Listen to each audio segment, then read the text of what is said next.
Okay, good evening, members. Welcome to the Corporate and Regeneration Scrutiny Committee on the 23rd of June 2026. Okay, agenda item 1, to receive apologies for absence. Before we go to the absence, I will also state this meeting will be live streamed and a recording made available to view via the Council's website, except for discussions involving confidential or exempt items. Therefore, the images, audio of those individuals speaking will be publicly available to all via the recording on the Council's website. Okay, now agenda item 1, to receive apologies for absence. Mark?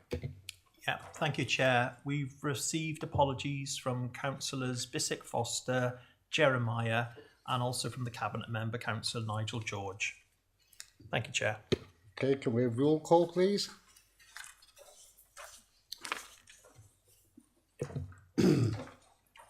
Councillor Bissick Foster. Councillor Chacon Dawson. Yep, present. Councillor Eade. Councillor Enright. Present. Councillor Fussell. Councillor Gare. Present. Councillor Haas. Councillor Johnson. Councillor Jones. Present. Councillor Kent. Councillor Mann. Councillor Phipps. Present. Councillor Powell. Present, Chair. Councillor Thomas. Present. Councillor Williams. Present. Councillor Winslade. Present. And Councillor Wright. Present. Thank you, Chair. Okay, thank you very much. Okay, item 2, members, declarations of interest. Councillors and officers are reminded of their personal responsibility to declare any personal or prejudicial interest in respect of any item of business on this agenda in accordance with the Local Government Act 2000, the Council's Constitution and the Code of Conduct for both councillors and officers. Is there any declarations? No hands raised, Chair. None in the chamber. Okay, thank you. Okay, agenda item 3, to approve and sign the following minutes. Corporate and Regeneration Scrutiny Committee held on the 12th of May, pages 26. Pages 1 to 4 for accuracy only. There's no debate. Page 1. Page 2. Page 3. Page 4. Okay, I see no hands. Can I have a mover and a seconder, please? I'll move, Chair. Okay, thank you, Councillor Enright. Seconder. I second, Chair. Okay, thank you, Walter. To the vote, please.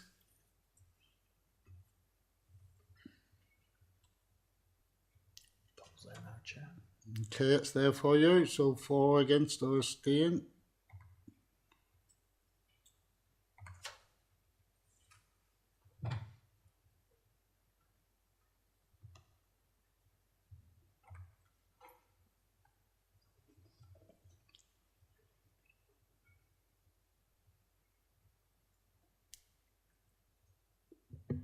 Yeah, that's carried, Chair. 9 votes for and no votes against and 5 abstentions.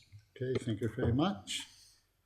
Okay, members, item 4, consideration of any matter referred to this committee in accordance with the call-in procedure. Mark? Thank you, Chair. No matters have been called in for this meeting. Okay, item 5, the Corporate and Regeneration Scrutiny Committee Forward Work Programme. Over to you, Mark. Thank you, Chair. Members are asked to consider the forward work programme for the Corporate and Regeneration Scrutiny Committee alongside the forward work programme for Cabinet in their packs, and to suggest any additions, amendments to the forward work programme within the criteria set out in Appendix 3. The next meeting for this committee will be on the 22nd of September. As you will see from your packs, there will be 4 reports at that meeting: the annual workforce update, recommendations from the Improving Democracy Working Group, progress update on the asset management strategy, governance framework and approval of property policies, and also notice of motion on houses of multiple occupancy. So if members are happy, I would like to seek approval to publish the forward work programme with any amendments or additions onto the Council's website. Thank you, Chair. Okay, thank you, members. Can I have a move and a seconder, please? I'll move, Chair. Thank you. I'll second, Chair. Okay, thank you. Okay, it's all in order then. Let's go to the vote.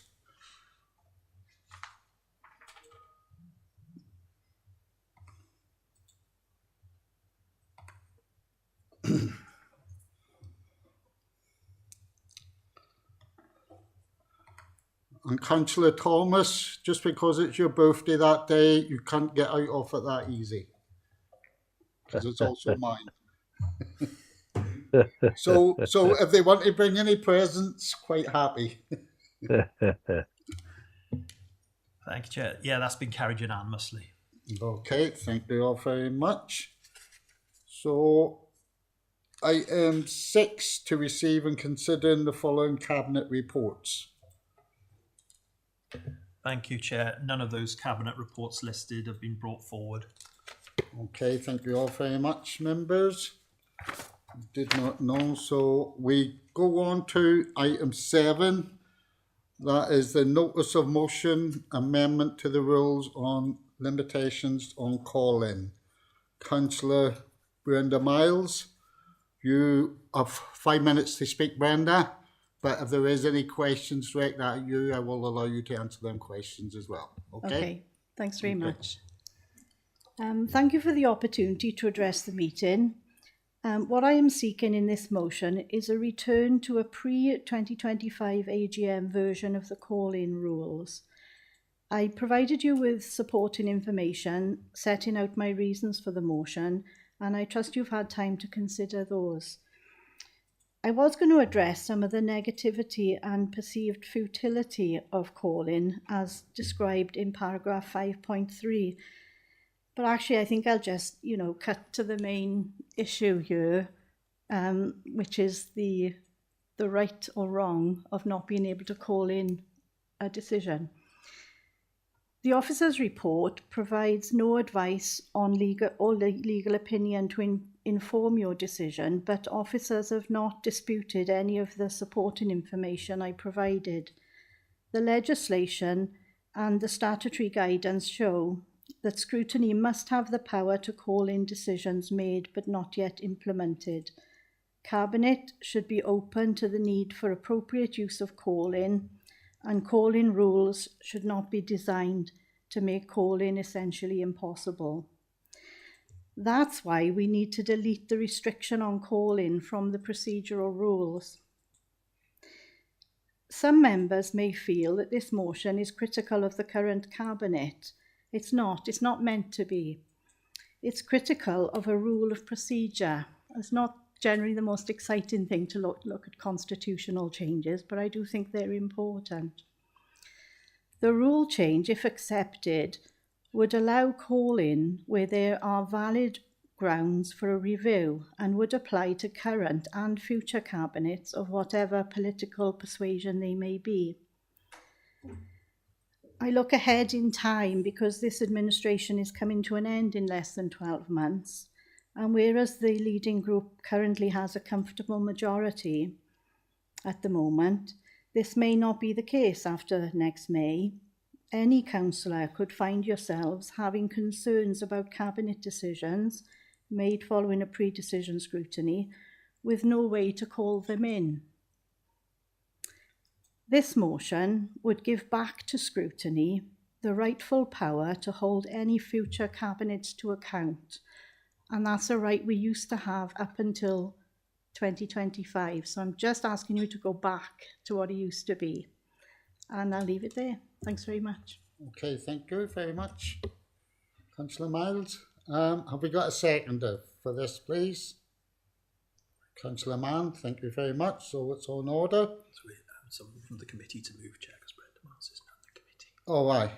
We'll call. Can I have another? So Collins moved it. Can I have another person to second it, please?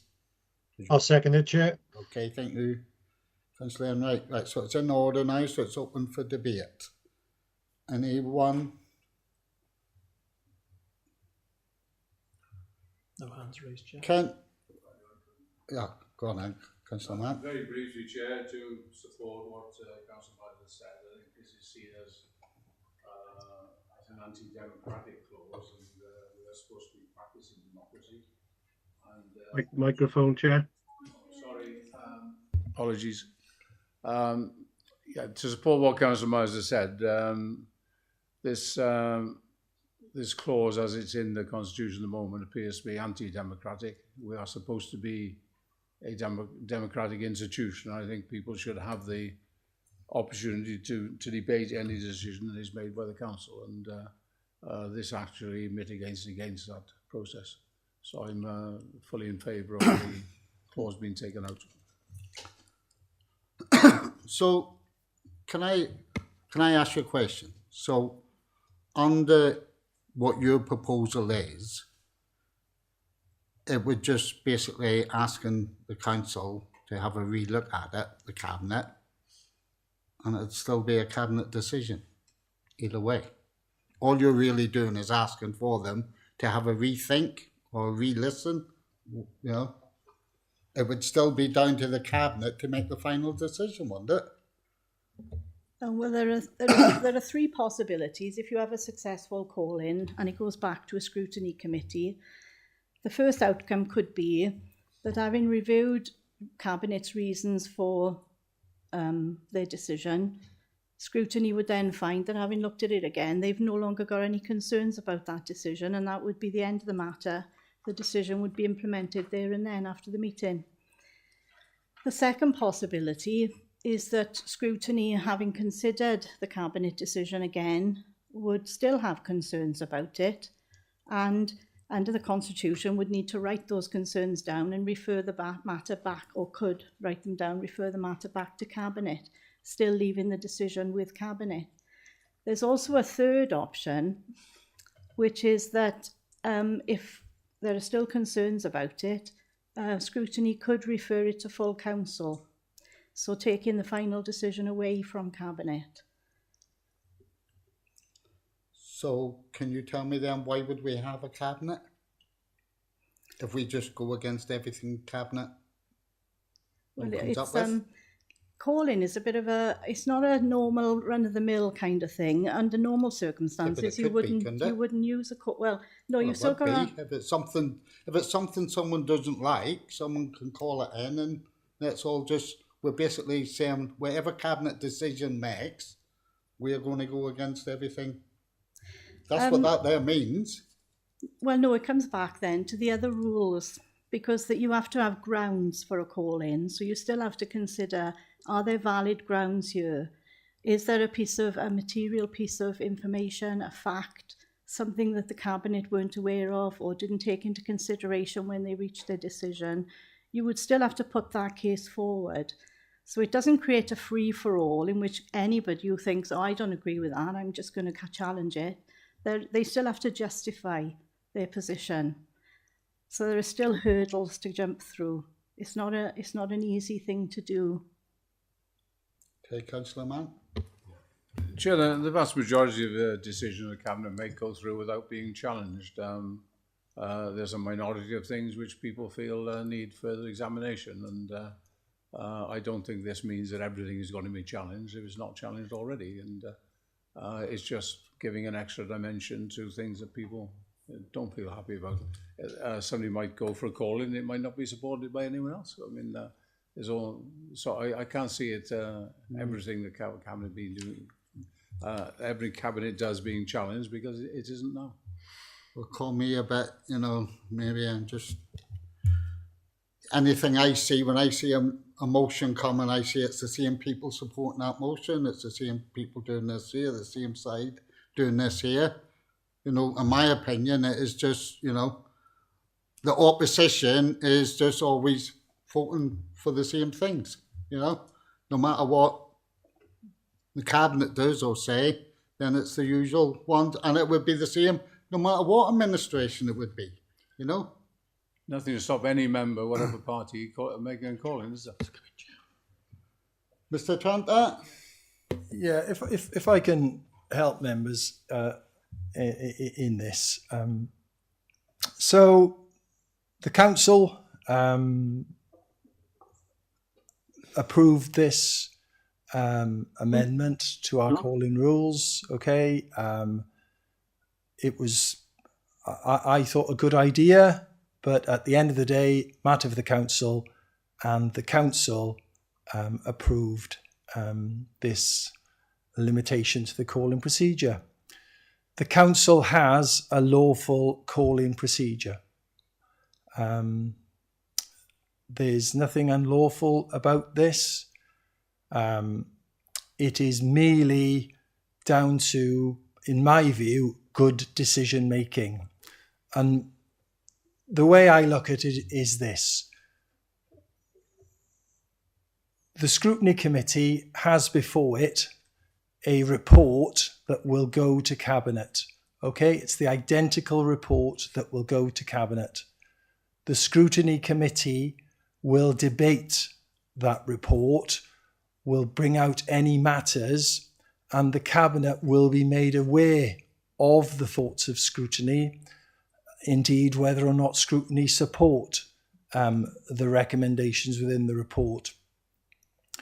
My own view on this is that I see little point then in having the ability to call in that report once again when the same committee has already thoroughly debated the report. It is nothing more than that. Politics, of course, isn't a matter for officers, but it's an amendment to our rules that I think has improved matters in that our decision making is now more certain, clearer. So that was the idea of it. It's been in for 2 years, approved by council. The council has for many years, in fact, since probably the inception of the council in '96, placed limitations on the call-in procedure. This was just a further call-in, a further addition to those limitations. Nothing more, nothing less. I think it leads to better decision making, and that the Scrutiny Committee should and ought to debate that report thoroughly when it has the opportunity, rather than having the ability to call in the decision once again, the identical report. If there are circumstances that have changed, then that's a different scenario. But where the report is identical, then I think having an ability to carry out pre-decision scrutiny is a good thing, and the Scrutiny Committee ought to take full do that to the nth degree. So those are my comments. Thanks, Chair.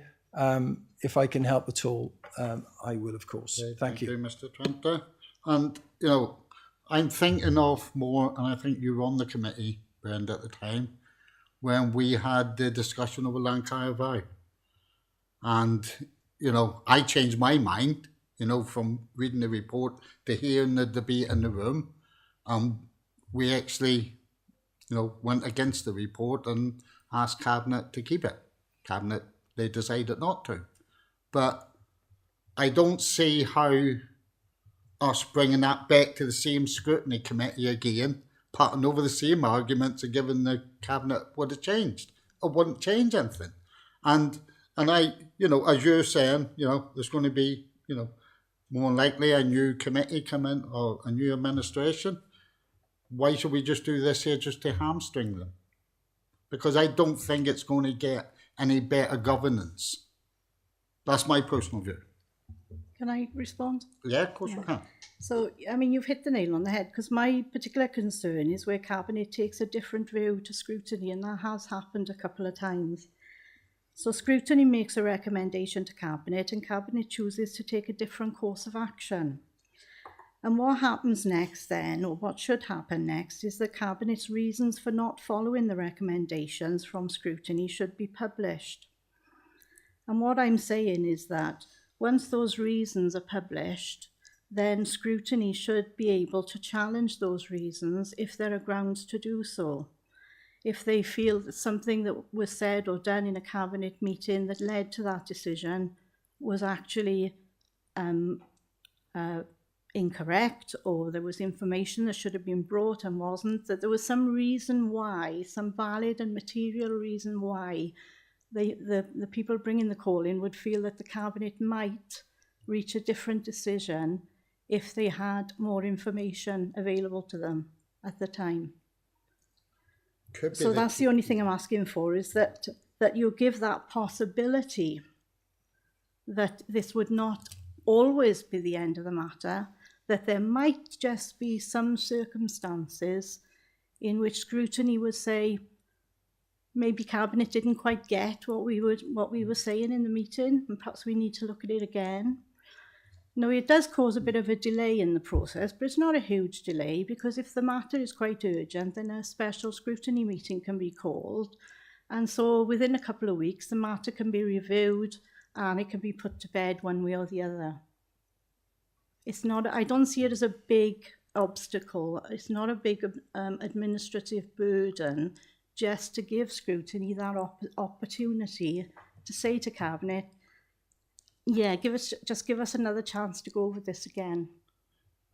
If your motion was saying that every member of that scrutiny committee agreed to call that in, then I would maybe have a different view on it. But you're not. You're just allowing one person that might not have been on that scrutiny committee. Any councillor could call that there in, and we could be calling nearly every single thing in. Well, So not quite, because one person alone Let me bring Marina in. I'll let you have the final it. say. Don't worry, I'll give you the final say. Councillor Dawson, please.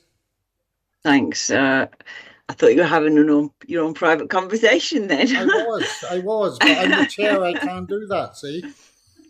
Right. I was going to ask why nobody else supported me when I questioned it in the full meeting, and nobody else said anything.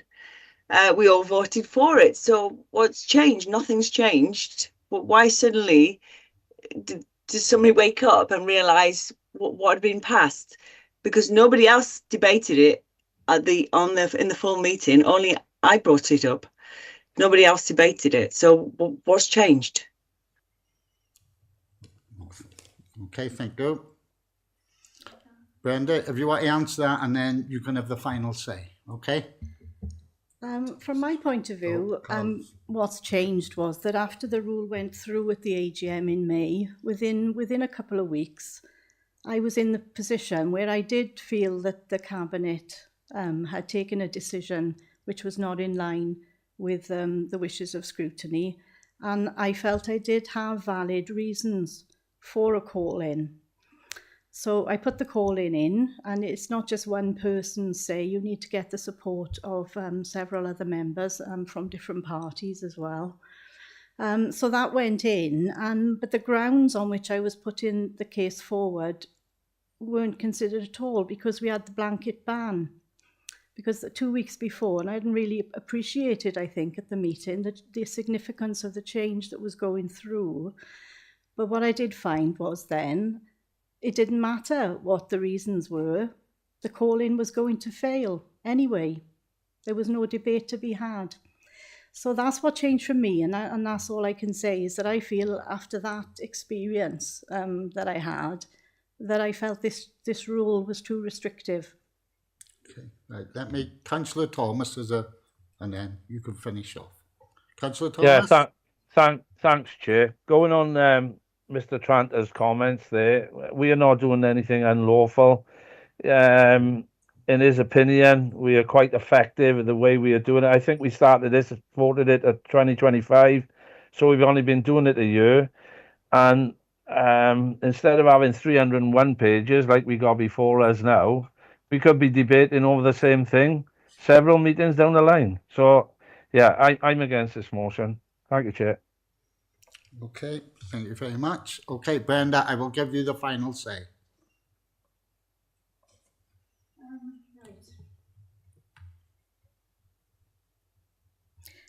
I don't know if I've got much to add because obviously I was trying to persuade you that it would be right and proper for us to go back to the way it was before.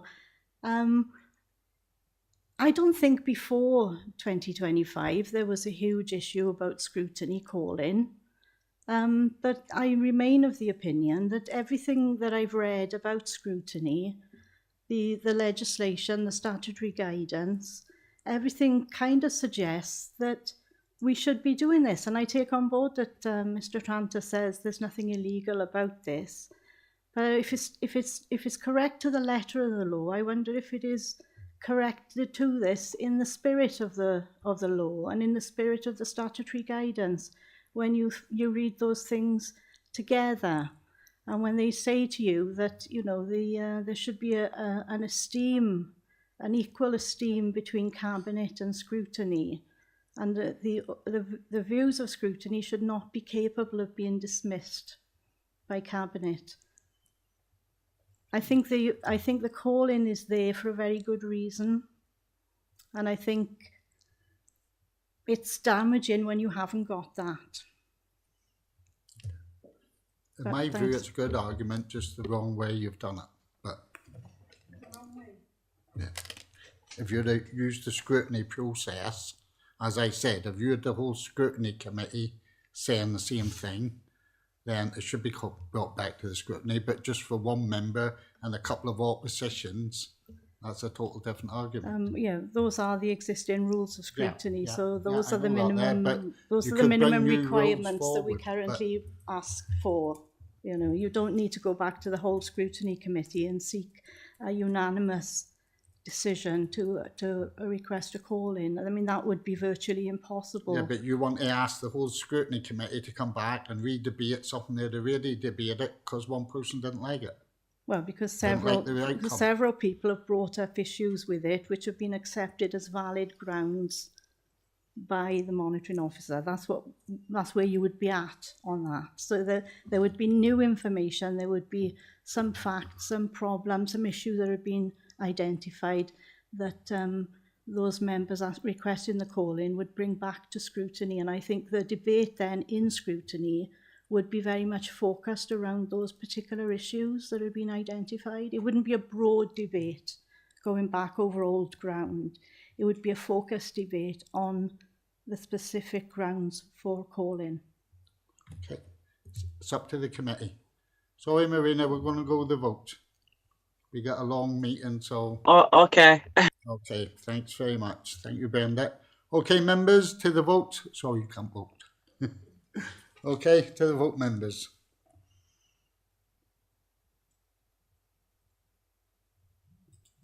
On your screens now, Chair. It's on your screen now, so for, against, or abstain.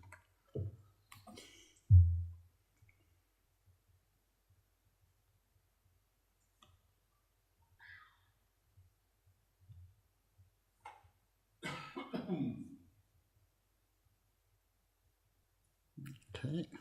Nope. It's just changed now, hasn't it? It just summons us. No, I don't. I was going to have the cast and vote there, but it's not.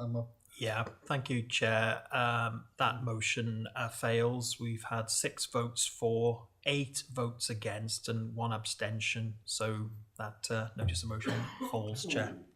It's close. Okay. Yeah, thanks very much. But maybe if I come back after next May, I'll be able to bring Who it back knows? Yeah. again Yeah. to a different administration. Thank you. If you don't mind, I'll leave you to it now and start to shiver in the cold. Yeah, it is cool. Nice and cool. Okay, thanks, Brenda. Okay, members, we move on to our item 8, Audit Wales report on the recruitment and retention challenges. Council and Leonard Morgan, please. Oh, Leonard Stenner. Sorry. Leonard Morgan. There you go. Thanks, Was Chair. that your maiden name, was it? Yeah. Thanks, Chair. I'm here delivering this introduction this evening in the absence of Councillor George. Okay, so the purpose of this report is to present the Audit Wales report on recruitment and retention challenges, the right people at the right time to scrutiny members. Audit Wales is currently undertaking a thematic review of recruitment and retention challenges across all 22 principal local authorities in Wales. As part of this programme, Audit Wales carried out a review of the recruitment and retention challenges faced by Caerphilly County Borough Council. The review focused on how well the council understands these challenges, the actions it is taking in response, and how it evaluates the value for money. Following completion of the review, Audit Wales made 2 recommendations for the council focused on improving its use of data, strengthening evaluation of outcomes, and enhancing its assessment of value for money. The full report is attached at Appendix 1. It is recommended that Corporate and Regeneration Scrutiny Committee review and note the findings of the Audit Wales report. Actions to address the recommendations as set out in Appendix 2 will be monitored by the Governance and Audit Committee through the Council's regulator tracker. The recommendations are made to update the Corporate and Regeneration Scrutiny Committee on the findings of the Audit Wales report on recruitment and retention challenges.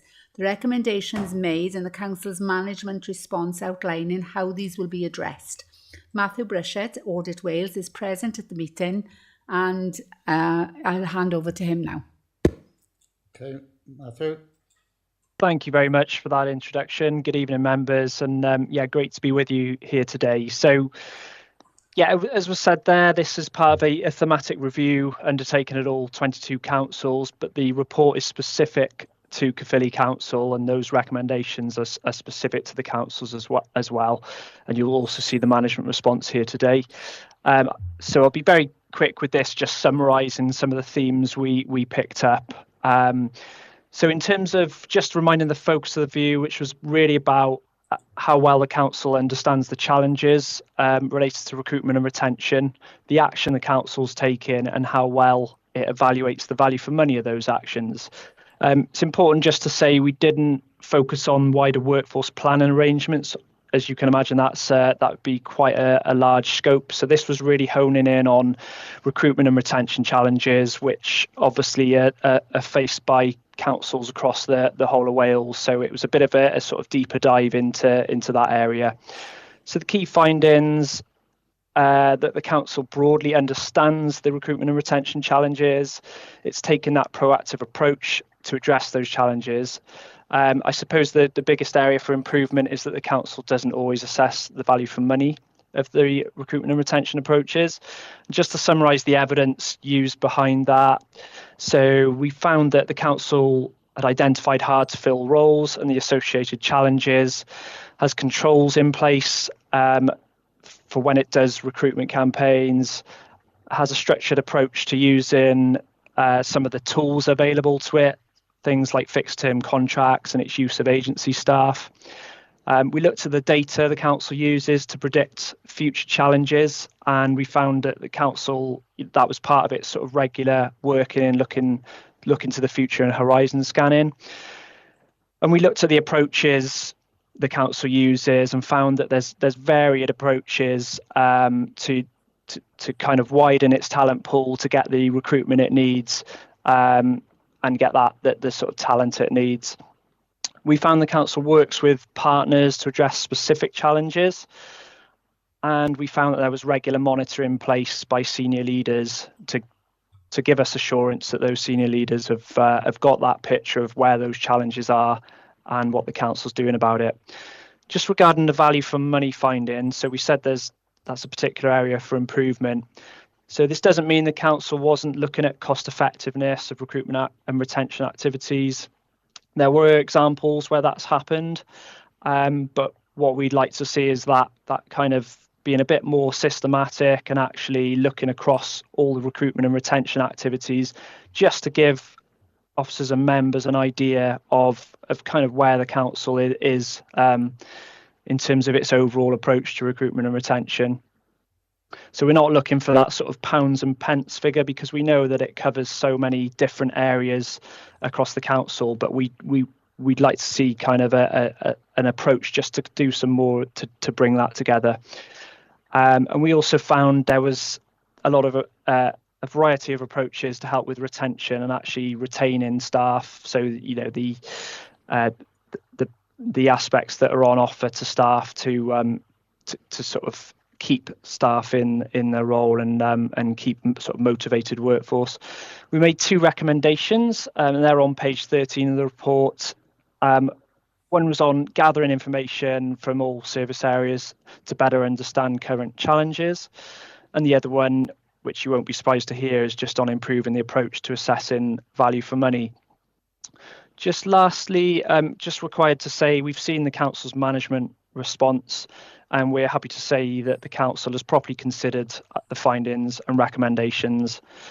And lastly, just to say thank you to Lynn and Mark and the team for their open engagement during the course of the audit, and to the officers and members for participating. And with that, I'll hand back to the chair. Happy to take any questions as well. Thank you. Okay, thank you, Matthew. Okay, we have a couple of members indicated at a pre-meeting. Councillor Wright, you first. Yeah, thanks very much, Chair. Yeah, just on the report, a small question. I'm not sure who's going to answer this because it's from the response. It says they're going to refer to the HRD network. It's page 57 of the report. I just wondered what it was. I looked in the report and couldn't find what it meant. And then again, on the actual report, where they looking at the guaranteed interviews for disabled or veteran applicants, I was just wondering if there's any information on the impact that's had in terms of the proportion of those applicants that then are successful, and you know, the makeup, the impact on the makeup of the staff of the council compared to other local authorities. Thank you. Okay, Matthew. Yeah, just to say, I mean, the HRD network's the Human Resources Directors Network, Okay. which is available to all councils in Wales, I believe. So I know we're actually planning on attending that, just to offer some, obviously some of these reports are still ongoing. This report isn't the place to be sort of sharing themes, because we've still got some other audits underway. So just to say, we will be attending that to share some more examples where we can.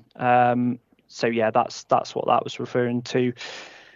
In terms of the opening up recruitment to people with disabilities and veterans, I suppose I wouldn't really like to comment on that. This was an audit of the overall kind of approach to recruitment and retention, so it wasn't a real deep dive into that area. But perhaps an officer will have more information on that. So yeah, I'll hand back to the chair and hope that helps. Thank you. Okay, Annie. Thank you. Serena. We do have a guaranteed interview scheme for those in the armed forces and those with disabilities within our recruitment process. So we are actively working to support those people who want to apply for roles with us. We also heavily engage with the employability team. We pass those candidates on who needed a little bit of additional support to complete applications to be able to work for us. And we also are actively working with the employability team on several funding streams, one of which is the paid placements. So we're doing a lot of work around the hard to reach roles and those in the community who need support to apply for roles with us.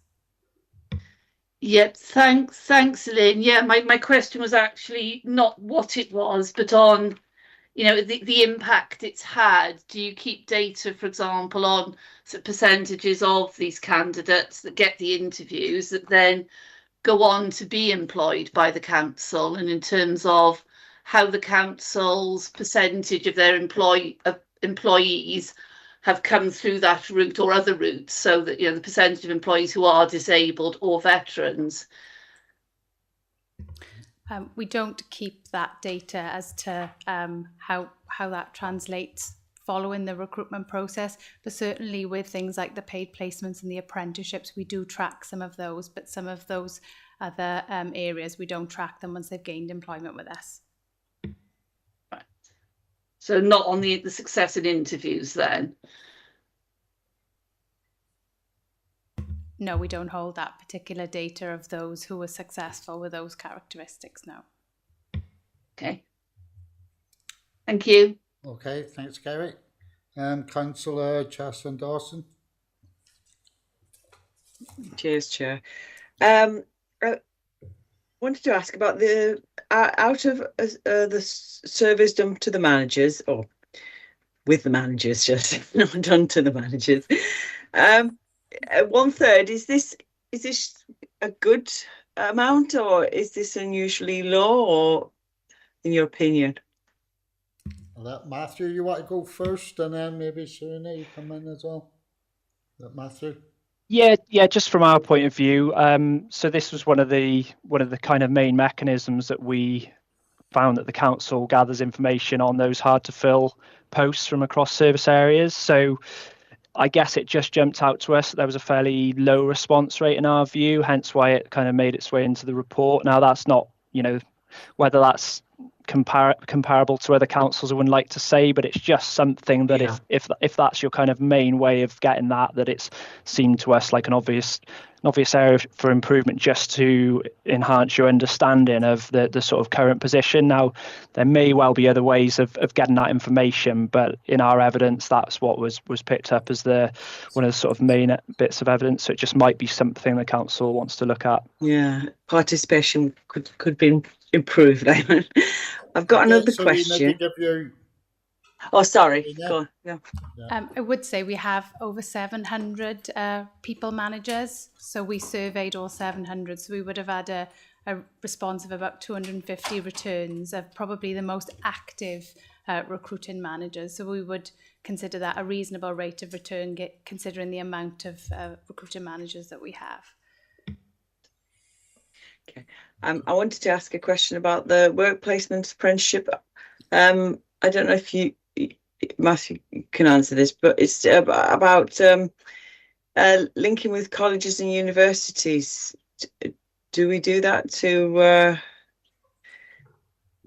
for apprenticeships and placements? Serena, Matthew, any? Yeah. Yeah, we currently have that operating in a number of services, but we've just launched our people strategy, and pillar 1 is attracting the right people. We've got a lot more detail in there of how we're going to enhance and build on those relationships that we've already got. So we've got that across the whole organisation and not just in pockets of service areas.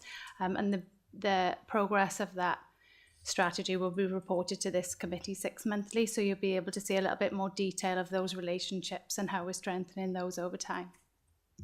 Okay. And do we have a clear promotional path within each sector? No, not as yet, but we would love to get there where we have them for every service. But certainly in areas like social care and engineering, a lot of work has gone into those more professional pathway roles where they're pretty well established. We would be looking to enhance that across the authority with the work of the people strategy. Brilliant. Okay, thank you. Okay, thank you. Okay, next, Councillor Eid. Hi, good evening. Welcome to Can you hear me? Craig. Thank you very much. I just wanted to start by saying my apologies for being late. I was stuck in traffic coming back from Cardiff. But I just have a question. I appreciate the council's under immense pressure in terms of its workforce. I think we spend most of our budget on people, but it does say on page 41 of the Audit Wales report, it notes that the council is reducing its workforce by 600 FT posts, which is quite a substantial amount. I understand whatever your point of view on that is, whether you support it or not. I think we are under immense pressure. But at the same time, in other areas of that report, it talks about needing to recruit to really hard to fill roles. So how do we balance that out? I mean, how is that being managed in practice? If at one hand, we're reducing our workforce by 600 posts, are the hard to fill roles being ring fenced and protected by that reduction? Or are we actively seeking out and making everything that we can to maximize our successful recruitment of those roles? And what safeguards are in place to ensure that, the statutory processes, our high risk services aren't weakened by this reduction in the workforce? Okay, Serena. Thank you. As members will likely know, through the transformation programme, we developed a vacancy management process where all vacancies that are requested by managers are scrutinised by ELT on a weekly basis.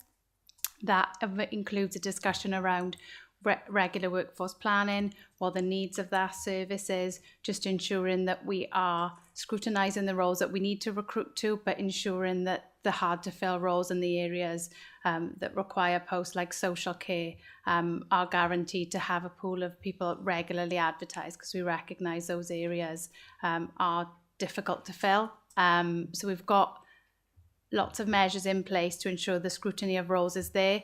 We're also working with services to make sure they've got their workforce planning in place to make sure that they understand what they need, and we're recruiting to those posts as often as they need them. Matthew, do you want to add anything into that? Or, from maybe a whole wide Wales? Is there any difference? Yeah, I think it was quite evident to us that obviously that was a policy choice of the council, and it was a sort of tricky one to navigate as part of this review. So it was obviously one of the first questions we put to senior officers.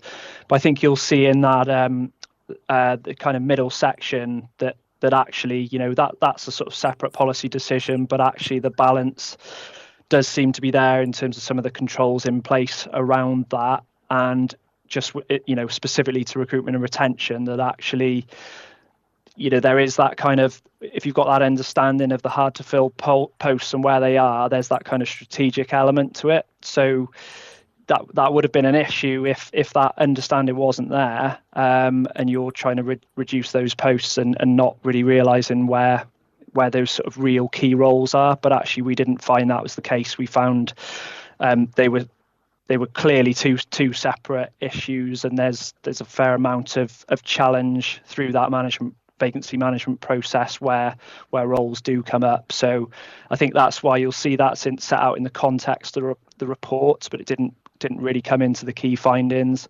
Obviously there's workforce planning elements to that which this review didn't go into, so that's sort of, some of that will sit slightly outside the scope of this. This was purely looking at the sort of current challenges with those hard to fill roles. Okay, thank you, Matthew. Councillor Lee, you got a follow up? If I could, Chair, that's very interesting, very helpful. But both the answers from the officer and Mr. Bruchette. But I wanted just to focus on the first part of my question, which was with regards to 600 FT posts.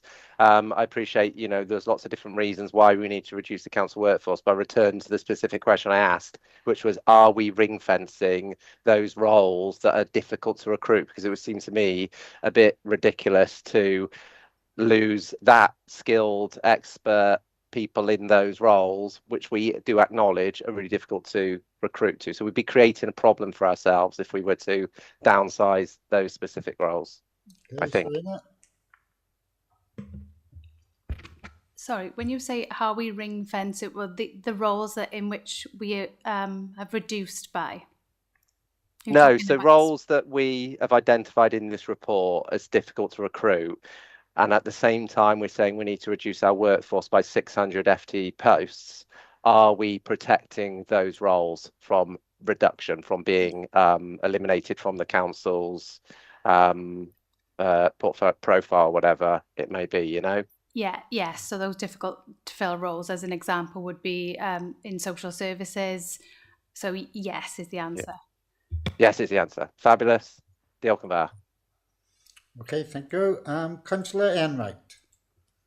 Thanks, Chair. I'm drawn to a couple of things within the report, if I may, and it's around the HRD network. So the action for the council does not routinely compare its approach against other organisations, and then the response coming back was full engagement with the HRD network.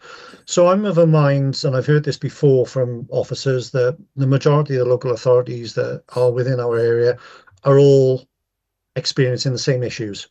So if we just deal with the HRD network, surely we might be in a situation whereby they could be all scratching their heads to say, well, we're doing that, we're doing this, and we're not getting anywhere.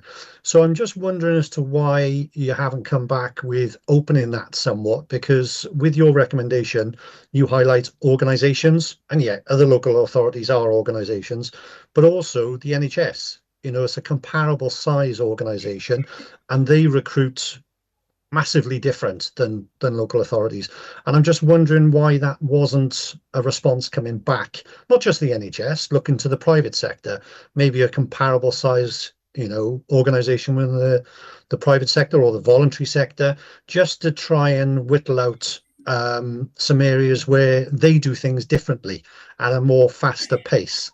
That's my first question, Chair. Well, let's do the first one. Matthew, do you want to go on to that? I think gives you more. Sorry, Chair. I think that was more related to the management response, or was No, that well, more I related? thought Well, he it was a bit of both, to be fair, Matt. bodies as well, wasn't Yeah. it, Gary? So Just in terms of the way we've commented on that in the report, I mean, part of just sort of framing this report is that it's a local government piece of work under the Local Government Act. So whilst we will comment on wider partnership working, it is an audit of the council as well. So we don't get too much into the detail around, you know, who the council should be working with. Obviously, we've got other teams in Audit Wales who will be picking up on these reports. There's usually a national summary output that's produced after we've concluded the work across the 22. If there's similar themes coming up in terms of challenges with working with specific partners, obviously we've got other teams that can pick that up. But if you're wondering why it didn't feature in this report, that would, you know, that's partly why we didn't really get into that area. Obviously, it is important that councils work with a range of partners, and we did ask those questions. But yeah, I think that would be for the council to say in terms of their sort of response to that and who it chooses to work with. Obviously, there's barriers to working with different organisations that we pick up in our work generally. But I suppose it wasn't a huge focus of the review, but yeah, an important one nonetheless. Okay, thank you. Serena, do you want to add anything? Yeah, I think that it was just about formalising some of that learning from others in relation to the HRG group. When we had the audit, we talked about the work that we already do with Social Care Wales as an example, working with WLJ and the workforce team, the employability team, as I've mentioned. So we do have those partners, but recognising that they're likely all in the local government sector. And so it's a fair point, and it's one that I'll discuss with the director. Okay, Councillor Enright. Yeah, I have a couple, Chair. I'm just curious as to, did anything come out in regards to the application process itself? Not only myself, but colleagues of mine, other councillors, back last year, had a number of comments from residents whereby they'd applied for certain jobs within the local authority, but were put off due to the actual time it actually took to undertake the application. Some were citing up to 3-4 hours to actually complete the process. And I'm just wondering, did anything tease out from your findings in regards to that? Sienna, Matthew, you want to go first? Sure. So whilst we didn't measure and compare the speed of those applications, you know, it was an area that was picked up as a challenge, but we did find the councils recognised that, so it put things in place to speed up some of those processes. So things like, I mean, we've mentioned in the report the straight to interview sessions for hard to fill posts. So just a way of actually being able to interview people on the spot at things like recruitment fairs, that sort of thing.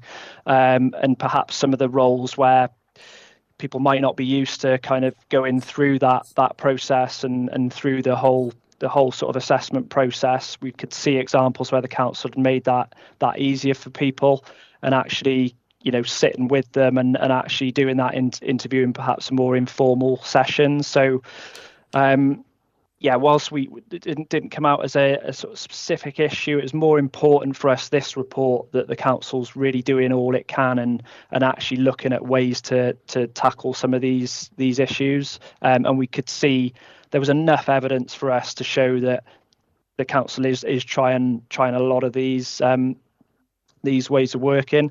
Obviously, you know, some of that feeds into the value for money element, so perhaps there's more sort of evaluation to be done with some of the approaches. So for instance, that could be one area. Does the council really know you know, whether it's the process is efficient enough to be gaining the results? Again, we didn't do a real deep dive into that area, but it will feed into kind of building that a kind of more deeper understanding into kind of whether you're really getting all that, you know, the most efficient processes you can, which then feeds into that value for money. So I'll stop there, and perhaps officers might want to add to that.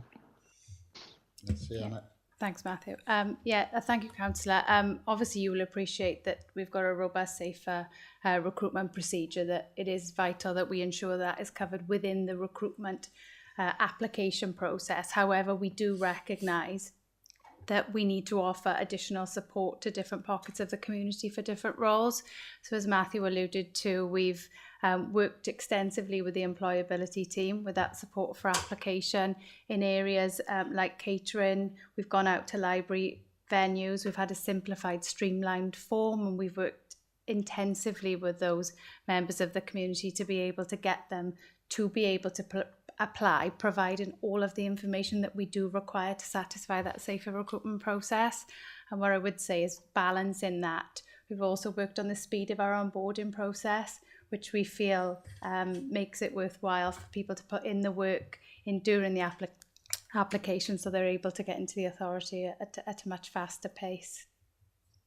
Okay, thanks both.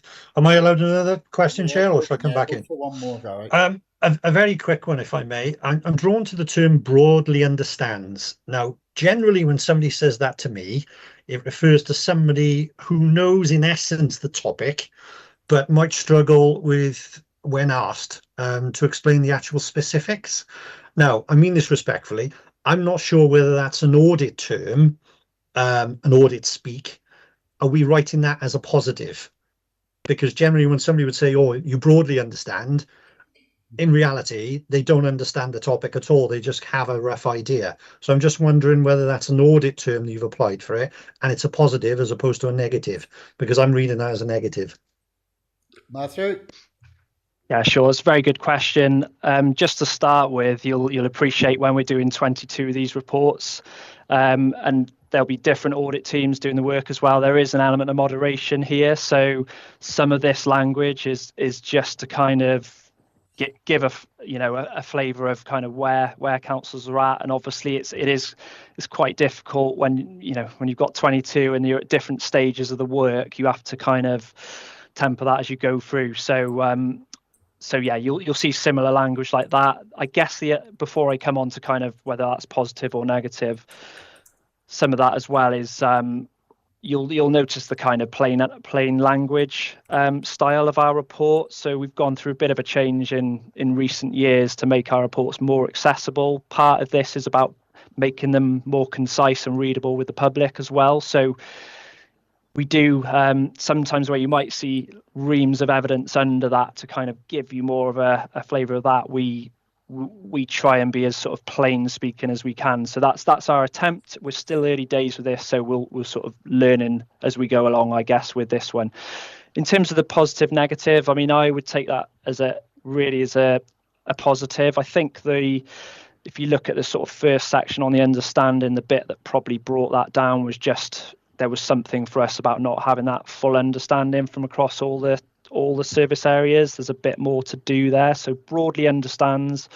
We could see enough sort of mechanisms in place to understand that. We think there's more probably to do to sort of reaching out to services or at least to evidence that to us. We weren't seeing that in the evidence that actually you're getting as much information as you can to develop that understanding. So broadly understands. I mean, I would take that as a positive, really, just with a caveat that there's more to do. But again, happy to take feedback on board in terms of just how we phrase some of this, because obviously we've got the challenge of being a sort of reducing jargon and talking in plain language where we can, but it's we've got different audiences to write to, as you can imagine. So it's sometimes it's tricky to get right, but we do try. But yeah, we'll certainly take feedback on board there, and I hope that helps.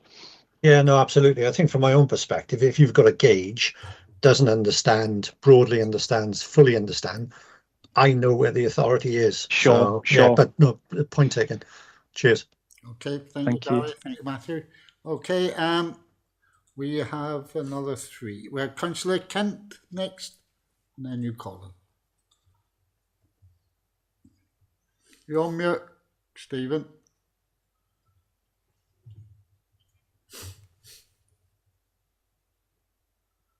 We can't hear you.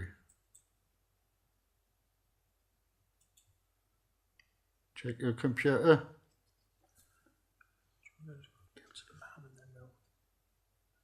Right.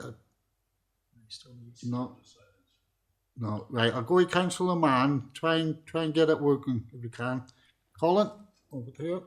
Thanks, Chair. A couple of things I had have been answered already. That I was wondering whether recruitment is a bigger problem here than in other places. Whether Matthew's able to comment on that one.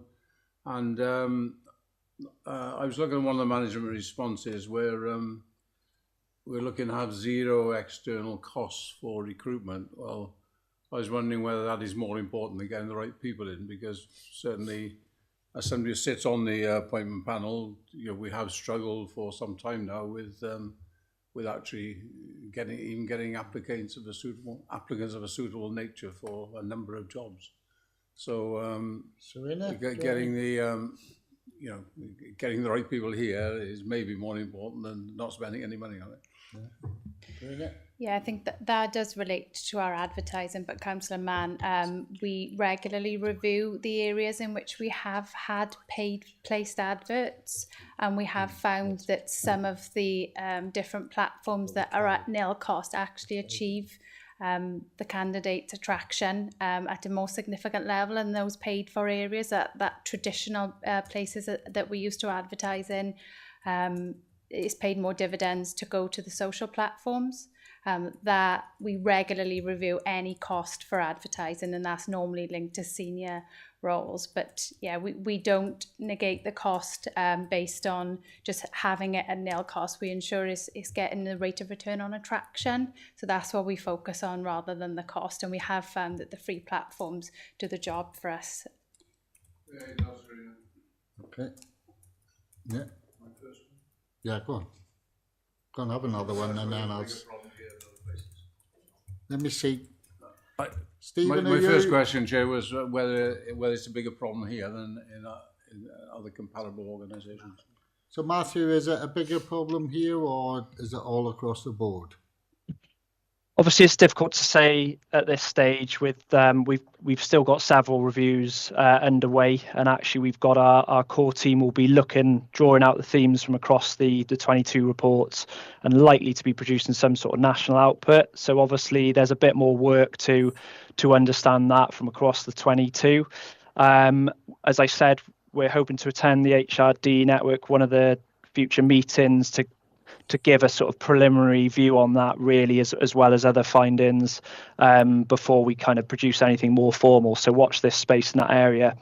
Just in terms of what we picked up during the review, I don't think anything was coming out particularly that sort of didn't fit with the sorts of challenges faced by other councils. So off the top of my head, nothing sort of that was an outlier, particularly for this council, although I'm sure officers that themselves will have sort of more information on that from their analysis.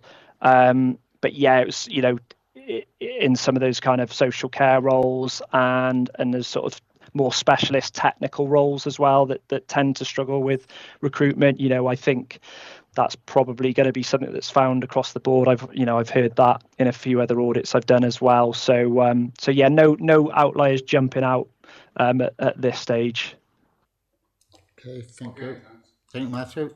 Okay, Councillor Kent. Right. Okay now? I should be okay now, yeah? Yeah, we can hear you. Good. Right, the one thing that jumped out in the report, it's on page 43 of the minutes, or page 47, because I took a photo of it. The council have identified hard-to-fill roles in services, including highways, asset management, etc. The one that jumps out at me is non-competitive pay. Now, is that non-competitive pay? I've got a couple of questions, if you may. Is that non-competitive pay in regard to other councils, or is that in regard to the private sector? Because certain roles are, I suppose, they can cross the barrier. Yeah. Because historically we had a problem with retaining social services staff because, and this is a long time ago, that it was in a sense, Caerphilly would train them, and as soon as the training was finished, they could earn more money in Cardiff, Swansea, RCT. And I'm wondering if that non-competitive pay is specific to other councils or other authorities. Sienna? Yeah, those that you're referencing in terms of engineering and asset management is the private sector. We find that that's the rate of pay for those type of specialist roles is often in the private sector they choose to go. I know a lot of work has been done with social services to look at those rates of pay in areas like that to ensure there's parity across councils. That work will never be concluded. That's an ongoing review to make sure that it's not other councils that people choose to go to. But yeah, it's generally the private sector for the roles that you're referring to there. All right, thank you. Can I come back in another one, please? Right, we keep on about Matthew said, and Serena just said about engineering, and Matthew said highly skilled technical jobs. An example of a recruitment problem is school crossing patrols. Right, that's not a highly technical. It is a skill job because you need a certain skill set to be able to do this and a certain level of responsibility. Now, we're a job like a school crossing patrol. I know we are struggling. We can't recruit.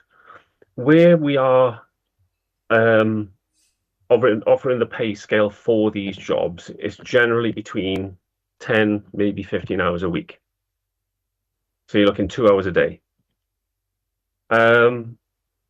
Is there any would there be any discretionary powers? Because we've been waiting for two schools, I know, for over 2 years now to try and fill these posts, and they are essential posts because you have speeding cars and there's always a danger of a child or parent and child getting hit, and we've had a few close calls in Caerphilly. Are there any discretionary powers available to councils to increase the pay offer for these short hour roles, like the short hour roles, to encourage people to occur? Because for argument's sake, if this is a 10-hour a week job and it's going to give someone, I don't know what the pay scale is, but if they moved it up a few levels and offered considerably more, the chances are that these posts would be filled rather quickly, and we wouldn't have to keep going back out to advertisement. Okay, so I suppose. Okay, Sienna? Whilst I wouldn't like to comment on a specific case. No, it's not a specific case, sorry, it's just general, because I know we're struggling to recruit these posts. Obviously, our roles are evaluated in the pay and grading structure, so it's commensurate to people's to roles and responsibilities. But we do look at things on a case-by-case basis where we are really struggling to recruit. An example of this was catering and housing had told us it was due to salary, but effective pilots in those areas and doing things differently during the recruitment process actually proved fruitful for us. We were able to recruit to those areas without having to look at the salary. So I think it's important that we try to do the things that we can for that attraction piece before we jump straight to salary, because we've got two really strong test cases there where we've been successful just trying things differently. Yeah, the only reason I mentioned the school crossing patrols is because it's more suitable, I suppose. You're targeting retired, semi-retired. Now, if the pay, this is hypothetical, if the pay offer was increased, pick a figure, say we're going to pay him £22 an hour, so it's going to be £220 a week. Yes, it's a senior manager level pay scale, but that would open that up to other people as opposed to retired or semi-retired people. It could be part-time workers. Because at the moment, if they're looking at something and it's, I don't know, £14 an hour, they might think, well, it's only going to be £140 a week. Is it worth my while doing it? If I'm going to get taxed on top of this, it's not going to be worth their while if they've got another job. So realistically, if by increasing the wage for these specific roles, and they are responsible roles, we've got a lot more chance of filling them quickly and getting people in post or in position to make our kids safer. To me, it's a no-brainer. Yeah, but no, it is a no-brainer in a way, Gary, because you start doing that there, the council starts doing that there, then they'll have the union saying, why is that grade getting paid more than that grade? So you have Well, you to involve up the unions from the everyone start. else's. But you would have to up everyone else's because that's what the union will do. See, Anna, I don't want to give your answer for you, but as I a think union, it would be that this. would be Yeah. what I would be arguing. Sorry. You know, how can you put one grade up and not every other grade? I think it would be the same answer as initially, really. We'd like to see other opportunities exhausted before we consider it being a pay issue. And it's how we recruit and how we're marketing those roles and how we are reaching that demographic for those roles before we consider if it is a pay issue, because we're making a lot of assumptions of why people aren't applying for roles. And as I mentioned, those two test case areas, it was assumed it was pay when actually we were able to successfully recruit to those service areas just by doing things differently. Okay. I think your colleague, Councillor Enright, would have did something to say a few years ago. Isn't it, Gary? I might have had one or two things to say, yeah. So, no, anything else? No, that's it, thanks. No? That's Craig, it, I did see your hand up. Do you want to have the last question?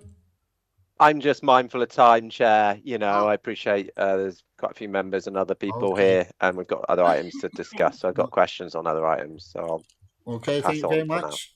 Thank you very much. Okay, members, the recommendations are on page 34 of your packs. 3.1, it is recommended that Corporate and Regeneration Scrutiny Committee review and note the findings of the Audit Wheels report on recruitment and retention challenges at Appendix 1. 3.2, actions to address the recommendations as set out in Appendix 2 will be monitored by the Governance and Audit Committee through the Council's regulator tracker. Okay, thank you all members. Thank you, Matthew. This anything to do with staff, we always get a good debate, and tonight hasn't changed that there. So thank you very much, Matthew, for your time. Thank you, Serena. Thank you, Chair. Thank you. Okay, members, we will go on to item 9, Decarbonation Annual Report. Councillor Amanda McConnell, the Cabinet Member for Climate Change. Over to you. Thank you, Chair.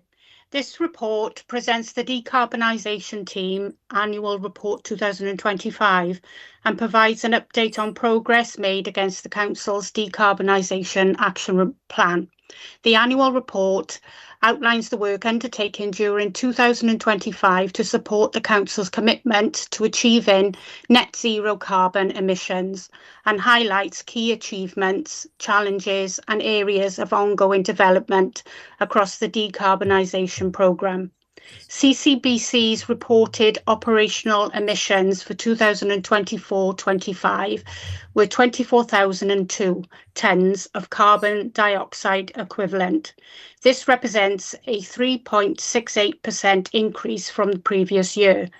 This increase is due to more accurate fleet fuel data, improved data on employee commuting, the reported emissions including supply chain, and land use were 118,640 tonnes of carbon dioxide equivalent, an increase of 30%.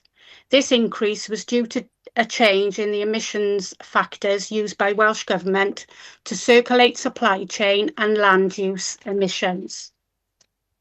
Some key achievements of the team of 2025 were endorsement of net zero 2050 strategy for Caerphilly County Borough Council, carbon literacy training launched on Thinky platform, approval of vehicle replacement strategy, academy placements and development of the Nelson app, University of South Wales secondment into the team to support the innovative hydrogen projects. Members are also asked to consider the updated Decarbonisation Action Plan, November 2025, which details progress against the 79 actions contained within the plan and identifies actions that have been completed, are in progress or require further development. In addition, the report includes the Local Area Energy Plan, LAEP, annual report for Caerphilly County Borough, prepared by the Cardiff Capital Region CCR, which provides an overview of progress made during the year in delivering the actions and objectives identified within the Local Area Energy Plan. The purpose of this report is to provide members with an update on the Council's decarbonisation activities during 2025, to review progress against agreed actions, and to seek Scrutiny Committee consideration and comment prior to further reporting through the Council's governance arrangements. Thank you. Okay, thank you.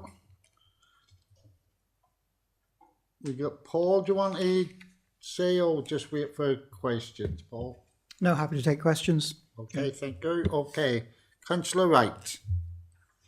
Thanks very much, Chair, and apologies for not showing, but I am literally melting here in the seat. Yeah, I've got a couple of questions, thank you. I'll start with just a couple, hopefully easy ones, maybe pop back in later if no one else asks them. The first one, I think, is the big one on the figures.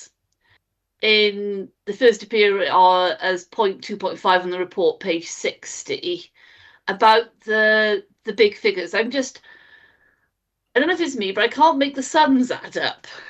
How they reported a total of 122,895,170 kilograms, but then offsetting 4,254,786 kilograms to give a submitted figure of 98,892,709. So I don't know how the final figures been arrived at. And then in terms of then the body of the report, in terms of the impact of the supply chain emissions and how I've seen, in the plan about working with our suppliers, but how much impact are we expected to gain from that? Okay. I'll leave it there for the moment. Thanks. Paul. Oh. Thanks, Chair. Sorry, Heather Richardson, Decarb Project Officer. So, apologies. The first part that was mentioned around the emissions, that was a typo in that first bit of the report that I only recognised this afternoon, so I do apologise for that typo. But in the main body of the report, in Appendix 1, you can see the emissions broken down where the totals hopefully do add up correctly, so you'll be able to see the totals there in terms of what we submitted to Welsh Government. With regards to supply chain emissions, they generally are the largest part of all reported emissions across the public sector. So it has varied over the last few years between kind of 70% to now 80% of our reported emissions across the entire organisation. I think the most important point for me here is you can't manage what you can't measure. So until we work with our supply chain to help them understand what their emissions are, we won't be able to help support them in reducing emissions. So there is a long way to go with our supply chain. It's a large kind of scary figure in terms of our overall footprint. But we've had really good success in engaging with our suppliers and improving the quality of the data. So if we look at our tier 2 spend data, when we're able to use the more accurate reporting, the actual emissions associated with our supply chain would be lower.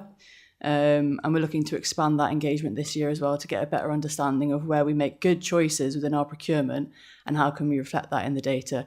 So unfortunately at the moment we've had to continue to use quite a crude methodology for reporting emissions associated with supply chain.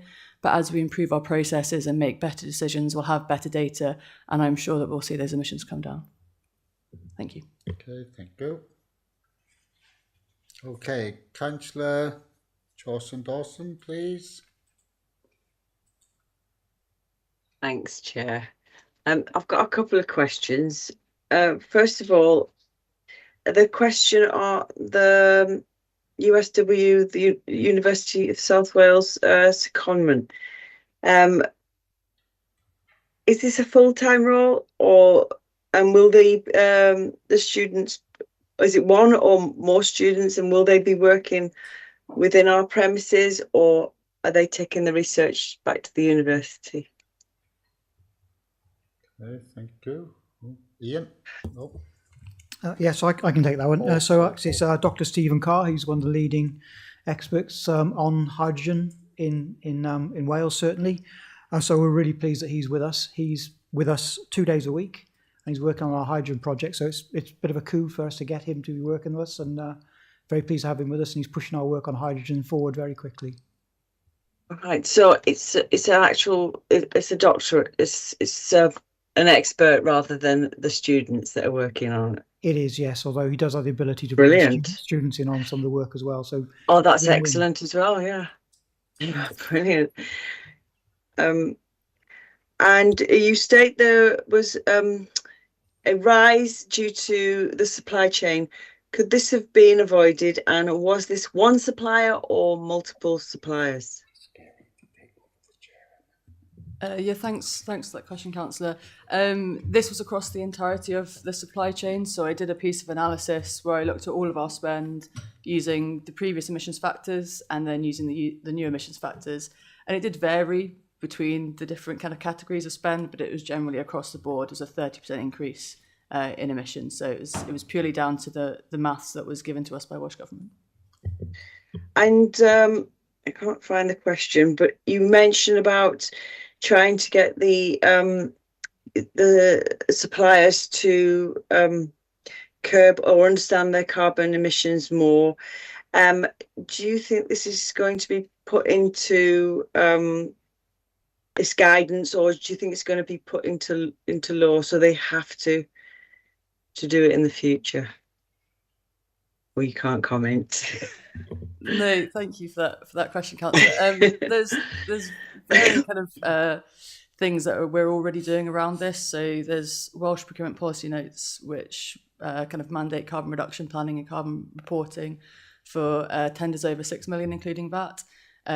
We have been working regionally. I've actually got some procurement colleagues to my side with me today that have been working with me on this to kind of impose stricter standards actually on ourselves. So working with colleagues across South East Wales, we've actually lowered the threshold for asking for carbon reduction plans voluntarily because we see the value in it. And moving forward as well, we will be kind of putting on all tenders over £75,000 that we will be asking for. We reserve the right to ask for emissions information of a supplier. That's to help us with our reporting. It's to help them with understanding their emissions, and then, as I said before, help them understanding where to reduce them. Okay, and there's one other question concerning the report. It states in the report the plan due to be completed March 2026. Are these reports written well ahead, because dates are obviously that's already passed? Yeah, I can speak to that one as well. So thank you for that. So this report was written to cover 2025, calendar year 2025. In previous years, we have brought this report through scrutiny and into Cabinet a little bit earlier in the calendar year. The reason why we were delayed this year is we had another report that we were trying to bring along at the same time, but unfortunately the timings haven't worked out, and with the election the other report has been delayed, so we've brought this one. But yeah, all updates on anything from January 26 will be in the next annual report. Right, I've noticed that in the forward work programme. There's a WPPN. What is that acronym stand for? That's the Welsh Public Procurement Notice. Right, thank you. That's it, thank you. Councillor Mann, did you have a question in pre-meeting on this report? I've got a couple, please. I think one that Marina mentioned, the emissions increase of 30%. I mean, I suppose there is a limit to what we can control with outside contractors, but is there any prospect of progress on that one? Sorry, Kat, are you referring just to contractors particularly? Because yeah, it mentions the 30% increase in it was outside contracts. I think I'm not on that page at the moment, but yeah, I believe that's the response which Heather gave to that question, unless it's different. Yeah, we do expect to see progress in emissions reductions from that supply chain. As I said, the 30%, that is using quite a crude methodology where we have to use supplied emissions factors from the Department of Energy Security and Net Zero, but we're doing a lot of work to get supplier-specific data, which is more accurate and we anticipate will reflect emissions reductions as well. In terms of our overall footprint, yes, we do expect to see some emissions reductions moving forward as we start to see kind of the fruition of some of the action that we've taken. So some of the good work that's within this report. I will point out as well that we always report on our emissions in arrears. So some of the things that are in this report in terms of actions that we've completed, we won't actually get to see the benefit of that within our emissions report until September, so in the next annual report. Okay, thanks, Doc. I was pleased to read in 5.48 that there is business liaison work going on, because obviously it's one thing, the authority reducing emissions. If everyone else isn't doing it, well, you know, we're facing defeat. But on 560, it's worrying to hear that only 2 members of the decarb team have actually got permanent contracts. This touches on some of the questions that have been asked earlier, but you know, if this work is as important as it is, surely more of those people should be here on a permanent basis. So I can probably respond to that, Councillor. As Heather said, this was a point in time at the end of the financial year. Decisions have been made so that the more the team have now been given permanent contracts, additional 2, and we're looking to see if we can secure others exactly in line with yours, as this has been seen as a high priority within the organisation. So there may be progress.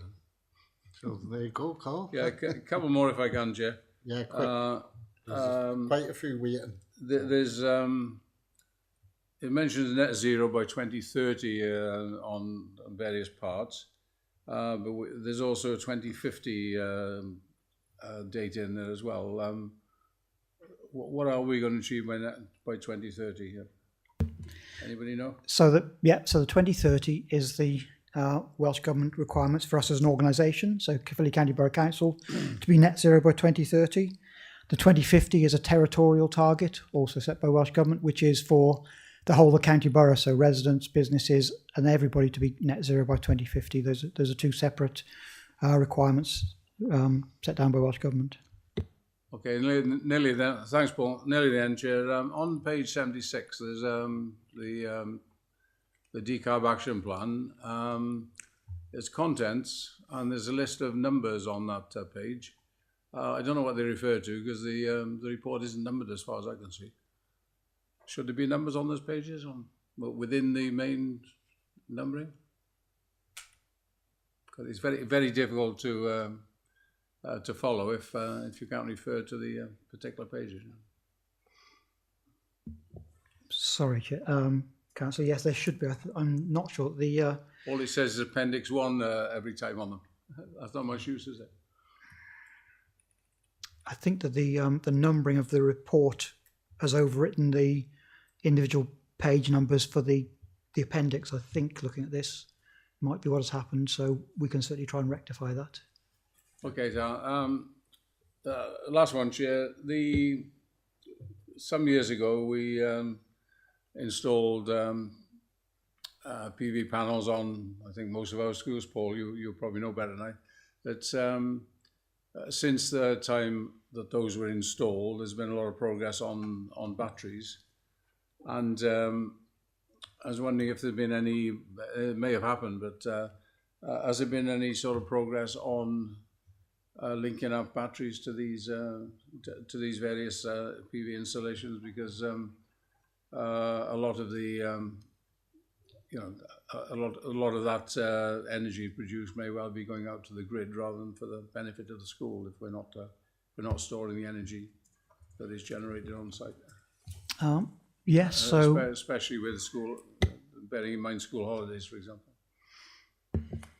Yeah, so couple of different answers to that. So when we did a lot of those schemes you spoke about, those are quite small schemes. They're like 4 kilowatt schemes, and that was just to get awareness going of schools, and there were lesson packs and things done around that. Very, very successful program. Lots of schools did that. All of that energy would definitely be used even in the summer when the school wasn't there. So that would be one issue. The larger schemes which we've been developing and are developing now, then we are looking at battery with that, because as you say, the best use of this energy is to use it within site and store it for that use rather than exporting it to the grid, which is less financially viable. So larger schemes we're looking at. The original schemes you referred to, they would have used all that energy on site anyway. Okay, nice, Paul. Okay, thank you, Colin. Okay, Councillor Enright. Thanks, Chair. Okay, thanks, Chair. Right, okay, so I'm not a fan of the street lighting, partial lighting scheme. I'm not. And I think if you did a straw poll of the residents that I represent within my ward, I think you'll probably get the same response. Probably a little bit more tongue-in-cheek as to the language they would use. But I think when you're looking at any decarbonisation scheme, I'm struggling in regards to, are the communities and their views and their opinions measured within the development action plan? You highlight on page 83. Did anything come out from the surveys and the meetings that you had and the engagement? Because this is all I'm hearing, about street lighting. When you have individuals in their own home afraid to go out, when you have police highlighting that the partial street lighting has increased crime, there has to be some balance, surely. So within this review, have any of those comments come out? So I think we're talking about a couple of different things here. The thing you refer to on page 83 is the 2050 strategy, which is for residents and businesses. So clearly they are front and centre in those discussions. What will they do and what can they do? The street lighting issue comes under our 2030 target. So that's the council, how the council as an organisation deals with its emissions. My understanding is that those decisions around street lighting hours was consulted on through the council's own processes. It obviously has decarbonisation benefits having those lightings. So that was a council decision around that, but it was rigorously consulted on from my understanding. So there's no review, Paul, sorry. Sorry, say that again. So there's no review. There's no review on it. The 2050 action, the development of the action plan as listed on page 83, that's a 2050 target, is it? That's a 2050 target, and that is continually reviewed, and the actions are continually reviewed. The street lighting falls under our 2030 predominantly under our 2030 issues, which is considered and decided on by Cabinet and Council. Okay, so the surveys that you've undertaken or Welsh Government undertaken, are you privy to any of the outcomes on that? The comments that I've raised, has that been sort of replicated within that feedback? Nothing's that's come to me specifically, no. Nothing at all. Okay. Second question, if I may, Chair. Picking up on one of the officers' comments at the start, and I didn't write this down until she actually said it. We can't manage it if we can't measure it. So is it carbon dioxide that we are just focusing on? So we use carbon dioxide as a single unit of measurement because it's much easier to say carbon dioxide equivalent than it would be to say carbon dioxide, methane, nitrous oxide, sulfur hexafluoride, petrofluorochloride, and all these other chemicals that we group under this kind of one banner of carbon dioxide when we talk about this. So no, we use carbon dioxide equivalent because it's an easy single unit of measurement. So we talk about carbon dioxide equivalent, not just carbon dioxide, but that refers to all of the greenhouse gases under the Kyoto Protocol. So nitrogen dioxide, it includes that as well, is it? Nitrous oxide, yeah. Yeah, right. The reason why I raised that is I note that other local authorities have measures in place. We've all driven through Newport. We all love Newport. You know, they've got speed restrictions on their bypasses, motorways. And I note that RCT have brought measures in now to reduce speeds down to 50 miles an hour. And I think if you look at the A469, and both Colin and I have championed this particular stretch of road as being a bit of an issue, to say the least.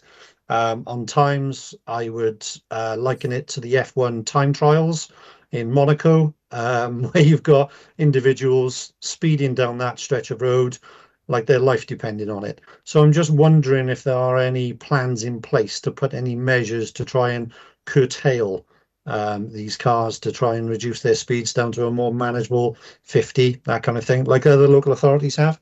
Or is that just due to air quality? Mostly says. Not really quite sure where to start on that. It's probably down to safety as much as anything. Safety and speeding is a police matter, not a decarbonisation matter. Clearly, if you're driving fast, you use more. The point I'm trying to make, Paul, that you've got individuals. Yeah, okay, they might be within the 70 range, but does that stretch of road warrant that particular speed? I can hear motorbikes going down there now. And if we're trying to reduce our carbon footprint, it seems that we might have missed an obvious position there with other local authorities are looking to reduce their speed limits within their borough on main stretch of roads. Yeah, would that stop them though, Gary? Because I use some of them roads you talk about, you know, the Newport out there. Unless there's cameras there, they're not going 50 miles an hour, mate. That's the point, mate. That's the point, isn't it? They got big yellow cameras there, haven't they? That curtail any speed limit. Yeah, they got that on the motorway. They don't have it down the Rogerstone bypass where they've changed, and that's to do with the air quality. They're saying. See, when you that's the question I'm asking. Is it about pure air quality? That's what they are saying there. That's what you get the signs. This is here because of air quality. So it's not about reducing their carbon footprint as well, because other local authorities. That's the question I'm asking. Happy to come in quickly on this. So so we have been consulted on the air quality strategy. So I believe this is probably more of a question for the team working on the air quality strategy rather than decarbonisation. Generally, when speed limits are reduced, it's you're measuring the particulate matter by the side of the road, which could be a number of different things. So it's not just greenhouse gas emissions. I think you're right to say that generally driving slower, you generate more emissions, and it's something for us to consider and to think about in terms of the 2050 strategy and how we communicate with residents and how to reduce their footprint. So I thank you for the point. It's something that we can consider in terms of our messaging moving forward. Thanks. Could I just come back in very quickly? Why 2050? Why not 2030?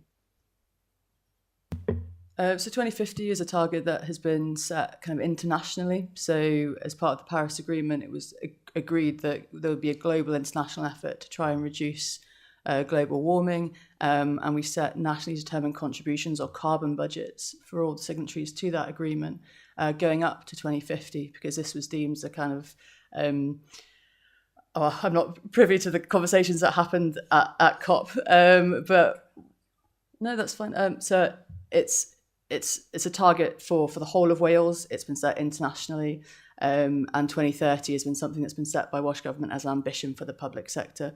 So I don't know if Paul's got anything further to add on that. I would probably just clarify that those are the target dates for certain programmes. It doesn't mean to say that you wouldn't do something around the emissions for vehicles quicker. It just falls into the target that it's one is for residents and businesses and one is for local authorities. But we can do these actions to address that at any stage. We can do it as quickly as we want. We don't have to wait and do it for 2050 or 2030 because of the legislation it falls under. Great. Okay, thanks both. Okay, and you can't argue with the French guy. You must be right. You did. Councillor Eade. Yep, still here, bearing up on the heat and things. So look, I want to challenge the realistic this 2030 net zero target for this organisation. Okay, first of all, we're less than 4 years away from that, 3.5 years exactly. Several other councillors have raised the point that emissions actually increased by around 30% last year. There's no fully costed route to net zero plan that's been completed. The report itself says calculating the cost of net zero for the organisation is extremely difficult. Someone's mentioned that there are only 2 members of the decarbonisation team that are permanent, and in the report as well there are 11 actions which either show poor progress or have not even been started. So given all of that evidence, can officers explain to me whether the 2030 target remains realistically deliverable, and will scrutiny be given a clear risk and rated assessment of whether the target can be met? Thank you. Okay. So there's a couple of points in there. As we spoke about before, this is a report which is in time, so it was to the end of December 2025. So some of those things have changed. So now there are more permanent members of the decarbonisation team. The route to net zero, as is referred to, is now progressing through approvals to identify funding to do that. So we have moved considerably on that. And the vehicle replacement strategy, there's now funding being put in place to deliver that. So I think that what the 25 report shows is that there are building blocks we need to put in place.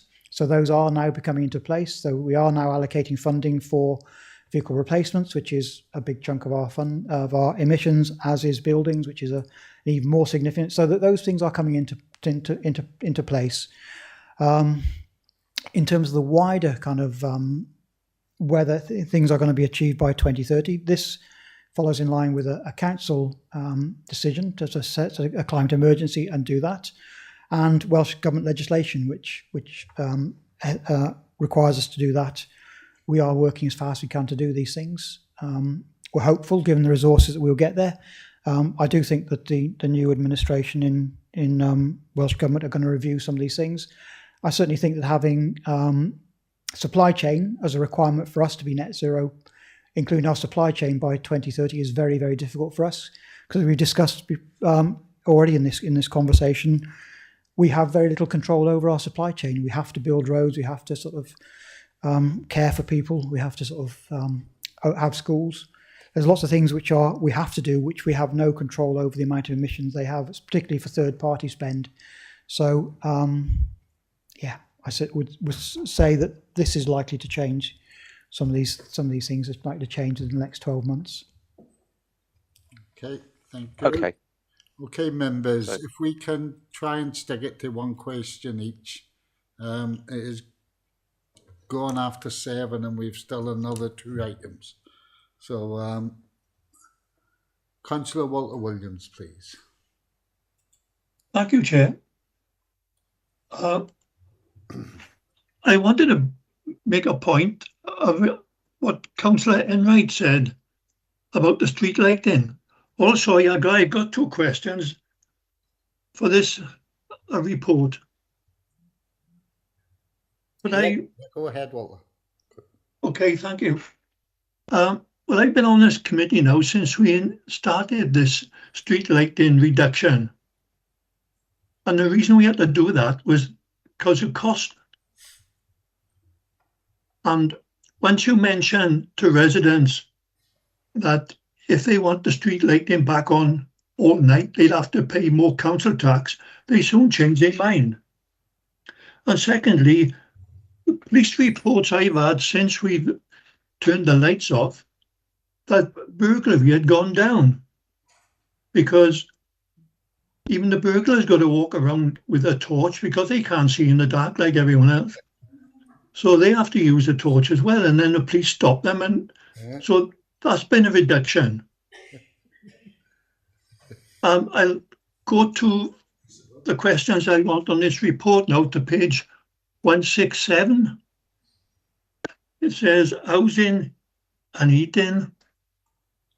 Housing, there's 76,000 households in Caerphilly 2021. And you think by 2043 that will increase to 80,000. Well, are we going to impose that these new houses being built will have heat pumps and solar panels? Well, we're not doing it yet, are we? Well, this is, how are we going to reduce our carbon to zero then? Okay. Secondly, the housing list, I think we have 6,000 on the housing list now. And this 4,000 increase by 2043 and a population increase, we're going to be struggling even more so now to get people in a house. Okay. So how is that going to work? Okay, let's get an answer. Yeah, thanks for that question. So this is from the report that was prepared by the Cardiff Capital Region on the progress of our local area energy plan.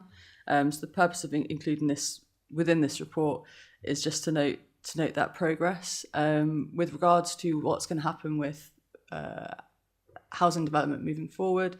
There is work going on. I'm working with the planning department on how we can strengthen renewable generation and what that's going to look like through the LDP. And there are policies that I don't know in full detail around kind of the installation of heat pumps as well. And I think the Welsh Government have actually just removed a barrier to installing heat pumps. So hopefully moving forward to 2050, more heat pumps will be installed and we'll move towards a net zero energy system. But unfortunately, I have no further comments to make on whether it will be able to achieve that. I feel like that's outside of my remit, sorry. Okay, can I have a follow on from Walter's question there? Because, you know, we got the planning thing as well here. I'm seeing houses going up all over the borough. I'm seeing new buildings everywhere. But what I'm not seeing is any solar panels on top of them. Have we as an authority got the authority to make all these buildings that we're letting given planning permission for? Have we got the authority to tell them they have to have solar panels on them? And if we do, why are we not doing it? Does anyone know the answer? Philippa, do you know? No, sorry. You don't know if we've got permission? Chair, I could share a bit of light on that. Yeah, go on then, please, Councillor Mann. 20 odd years ago, we were investigating exactly the same thing. And the only site which is on the top of Gordon Road in Blackwood, the council sold that to a developer on condition that they built more sustainable housing, and those houses have incorporated more energy saving measures into them. Paul might be able to remember the details better than I can, but they have things like solar panels. Unfortunately, the developer didn't explain to the occupants very well exactly what it was all about, but we were told at the time that the only way we could insist on that is selling the land with those conditions on them. Whether things have changed since then, I don't know. I don't know. Can we? Yeah, I don't know the answer, but I'll happily take it away and come back with a response for you. If you can, please, because you know we're seeing all these houses being built around the borough, which is good to see. But surely, if we're putting these measures on now, yes, the house might cost a bit more, but you know, if you look at the price of electricity last year and the year before, how much they'd be saving if they had them on the house, you know, and that'll bring down the footprint. Chair, again, to add to that, the houses I was referring to were priced, they were higher priced houses, and they sold more quickly than equivalent houses in other areas. Yeah. But, Okay, thank you. Councillor Wright. Can I come back, Chair, please? Councillor Williams? No. Well, at the end, let's get through it, mate. You know, I'm looking at the time. Right on. I did Thank give you you. 2 instead of 1. Sorry. Thank you. It's just going on and on. I'm happy to stay half the night. But I don't think the officers are. Thank you. Councillor Wright. It's cooling in there anyway. You there, Kerry? Yes, I am. I was just waiting for Walter to finish, so that's fine. Yeah, I just got 2 hopefully quick ones, and hopefully one sort of operationally and one hopefully politically, so we can tick our box from the Wales requirement of asking cabinet members at scrutiny. I saw reference in it at 0.5.30 in the original report, and then I've gone through into the details. They talk about 2 options for offsetting carbon. The one is the tree planting, and there's loads and loads on the tree planting. But it also says the other option would be to purchase carbon units. And that doesn't seem to be mentioned elsewhere. So I just want to check if that is something that the council does or is considering doing. And if we do, how and what? And then a second question regarding the Solar Together scheme. It's on page 130 down into the report, where it says that we had, was it 357 houses, and I think it was 11 businesses registering. But does that translate into how many actually bought using that scheme? Because if there was a cost to the council of doing it, have we then measured the results of that? Thank you. Okay, thank you. Paula, Heather? Yeah, I'll take that. Okay, Thank you. With regards to offsetting and carbon units, to my knowledge, we haven't purchased any carbon units, and it is definitely not a priority. So when we're looking to achieve net zero, we want to reduce our emissions as much as we practically can, feasibly can, first, before we consider any sort of offsetting. We do plant trees for a number of reasons, carbon sequestration being a big one, obviously, for me, but it obviously has other benefits. We are looking into other types of carbon sequestration, so that's the absorption of carbon dioxide from the atmosphere, but also using nature-based solutions, so looking at better land management and hedgerows and wildflowers and how we can actually improve sequestration just by managing our soil better. So at the moment, no, there are no plans to purchase carbon units. We leave it there as a kind of to make that statement to say that, you know, if we don't make enough emissions reductions and we have this target from Welsh Government, that might be an option that we might have to consider. And if we did have to consider it, we'd obviously give it very good consideration. As I said, for me personally, it's not something that I would like to do. Regarding Solar Together, I don't have that information to hand. That programme, I believe, ended at past the point of this report being written, but I can get that information and get it to you. Philippa? Yeah, I've just tried to look up CCPC's policy on new builds and solar panels, and at the moment there is no single Caerphilly County Borough Council rule that all new builds must have solar panels. Caerphilly Council uses its local development plan and supplementary planning guidance to guide new development, including sustainability and renewable energy planning policy experts, authorities to support renewables and low carbon energy development, and developers are expected to incorporate sustainable design, energy efficiency and renewables into schemes. It is also says solar panels on homes are usually permitted development and no planning is needed, with exceptions such as listed buildings or conservation areas. So for most new houses, solar panels can be installed without planning barriers, but it isn't automatically required by CCPC policy alone. Yeah, so... But the key change in Welsh Government rules says that there is going to be a policy shift, and it is national, not local. And from the 4th of March 2027, new Welsh building regulations will require a system for renewable electricity generation on new buildings, and this will apply to new homes, new commercial buildings where construction has not yet started. Although the law doesn't explicitly say solar panels, solar PV is expected to be default solution in most cases. Good to hear. Good to hear, yeah. Can I just ask, the trees that we're planting, please tell me they're in the borough and we're not doing it in another country.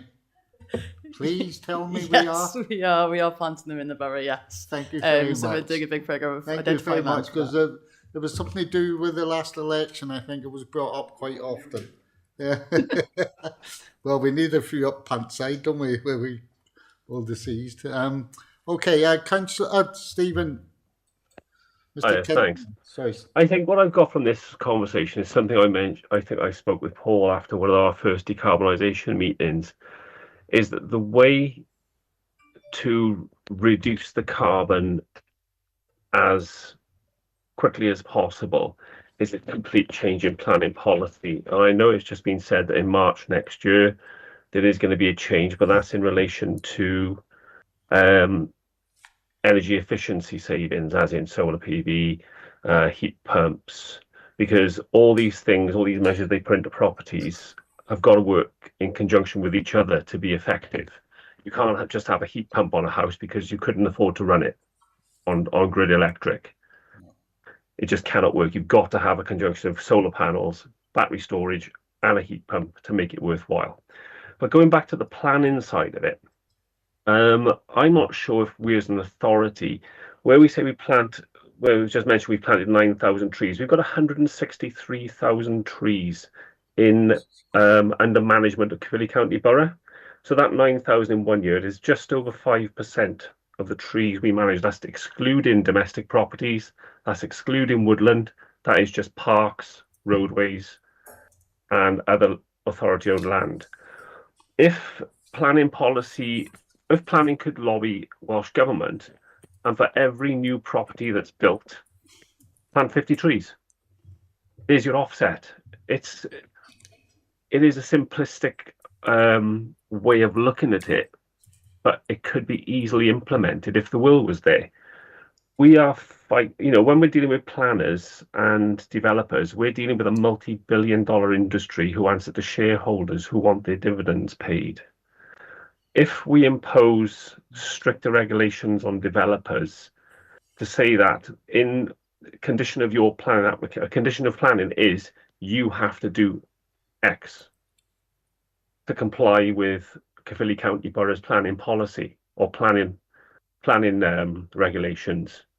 If we can get to that stage, we're going to have a lot more power to dictate terms as opposed to just these houses built purely for profit.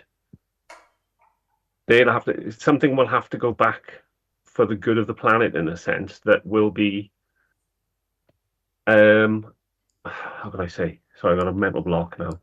It's giving something back rather than just purely focusing on the financial side of things. Are we in a position as an authority to do something like this with large-scale development? I suppose is the question I get to at the end. Yeah. Paul, I think we've kind of covered that question already, haven't we? So basically, our planning policy through our local development plan, we have those, and we're redoing that. A lot of this is covered by national legislation and building regulations. And I agree, Councillor, we should be perhaps going faster and harder on this. But a lot of it is outside the control of us as a council, but we're doing what we can. Right, thank you. Okay, Councillor Chawson-Dawson. Chair, it's Chacon. Chacon, sorry.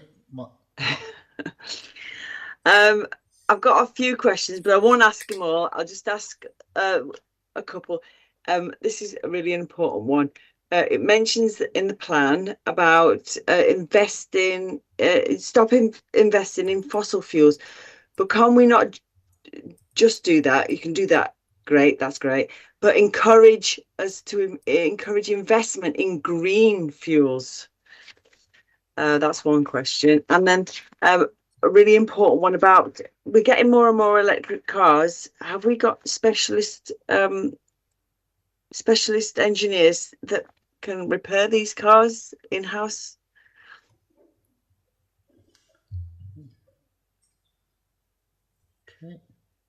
So on your first question, thanks for that question. So we have asked for a further review from the Gwent pension fund on where they are with fossil fuel divestment. I do believe that as part of that divestment, there is investment in renewables. I can't remember all the details off the top of my head, but I'll get the details for you and I'll send them over. Brilliant. And on the second one around electric vehicles, so yeah, we have a vehicle replacement strategy. We're bringing lots of electric vehicles in soon, hopefully, and our workshop staff are being trained to service and maintain those. So yes, that along with putting in the infrastructure to be able to charge them, it's all kind of works together. Brilliant, thank you. Just on that point, how are we going to deal with terraced housing again? Because we have different ones asking, because they can't put the pipes over, they can't do it under the road. How are we going to encourage people living in a terraced street to get electric cars because they can't charge them? And I'll use Newbridge for example. We got the bit down in the Westview car park, two places for 2 cars to charge up, when I know there's at least a half dozen, if not more, just around that little area. So how can we, because anything that residents do, the council will turn them down. So can you tell me what the plan is to get people to change to electric cars and how they can charge them? Maybe it's not... So I can answer that. So there's a cabinet decision being taken, which is we won't put cables and ducting across pavements because it's dangerous and it opens us to lots of liabilities. So we are, as a decarbonisation team and other teams, are working to put charge points into car parks to encourage people who do have the opportunity to do that do that. That's a cabinet decision. That's what we're working towards. So, but we don't. We put drains in different places. And you put covers over them so people don't fall down them. Why can you not put a cable on the ground with a drain over it so people don't fall down it? Well, this falls outside my remit. This comes under highways and engineers, so perhaps I can suggest we get a response from them if you like. Okay, no problem. Right, last question, and one please, Walter Williams. Sorry, Marina, you've had your Mona. It's all right. Walter. No, sorry, I haven't got a question, Chair. You haven't. Okay, thank you very much. Good. Okay. The recommendations are on page 34 of your packs. 3.1, it is recommended that Corporate and Regeneration Scrutiny Committee review and note the findings of the Audit Wales report. Oh, sorry, I'm on the wrong one there. Oh, here we go. It's a long night, isn't it, folks? Okay, recommendations on page 61. 3.1, that the Scrutiny Committee notes the progress made to date of the actions set out in the Decarbonisation Annual Report and comments on the content of the second annual progress report, including the recommended priorities and next steps. Comments made this evening will be passed to the author for the revised report to Cabinet on the 22nd of July. So thank you all very much. Okay, have any officers, when you've finished your report, you may leave. You don't have to hang around. It's up to you. If you want to stay and enjoy our company, quite happy to have you here. Item 10, Caerphilly Wellbeing and Social Impact Policy. Councillor Philip Leonard, Cabinet Member for Waste, Leisure and Green Spaces. That's what I got you down on here as, Philippa. That's not right. I thought you were planning, but I am. So Mark I don't know. has given you a promotion. I got tonight. a new portfolio.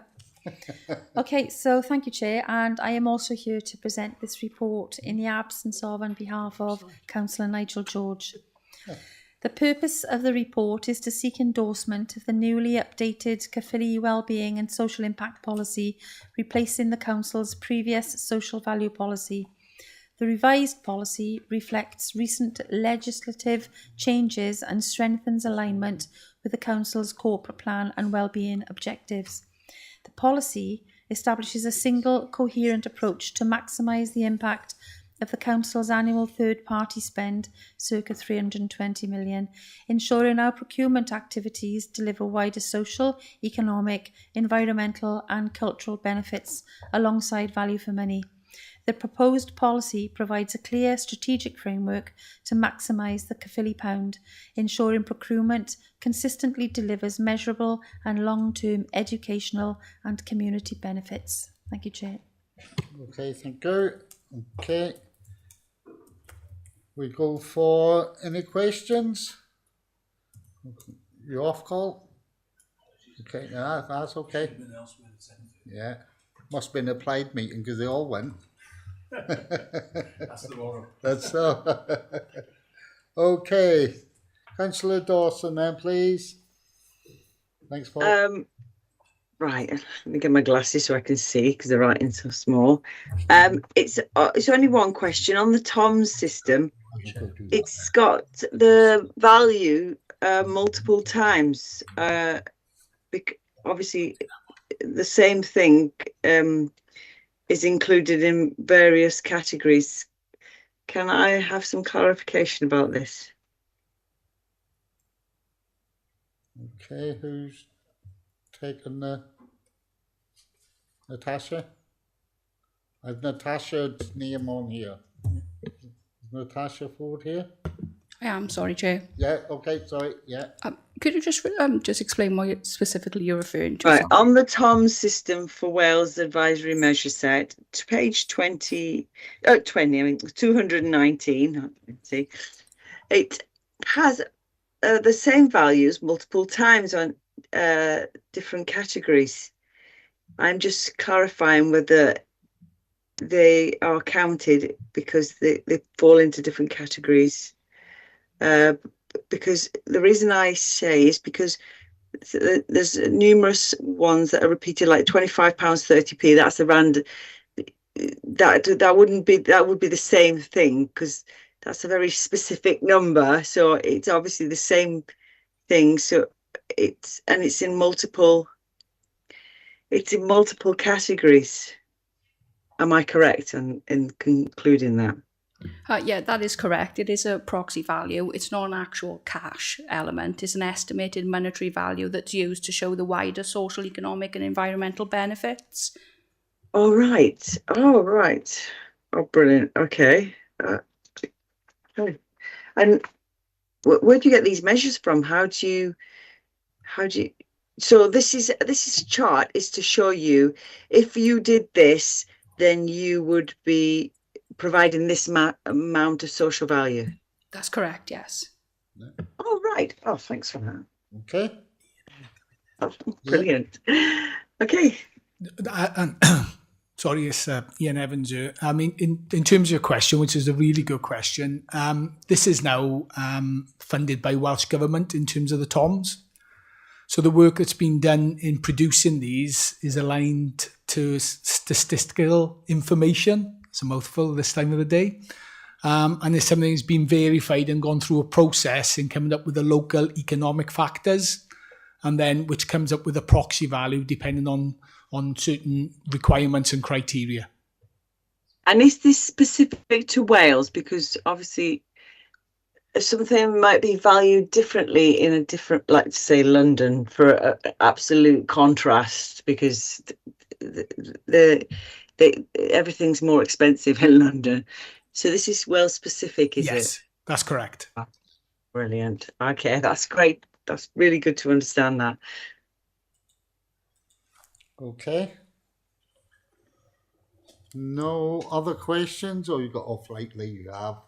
That's because you're so late in the thing, I think. So, okay, there's no other indication. So the recommendations are on page 198 of your packs.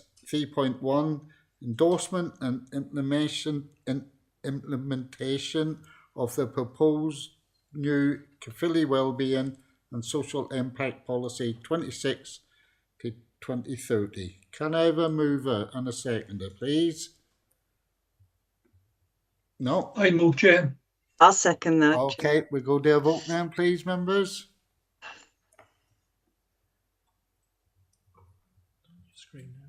It's on your screen now. Any difficulties, please shout out.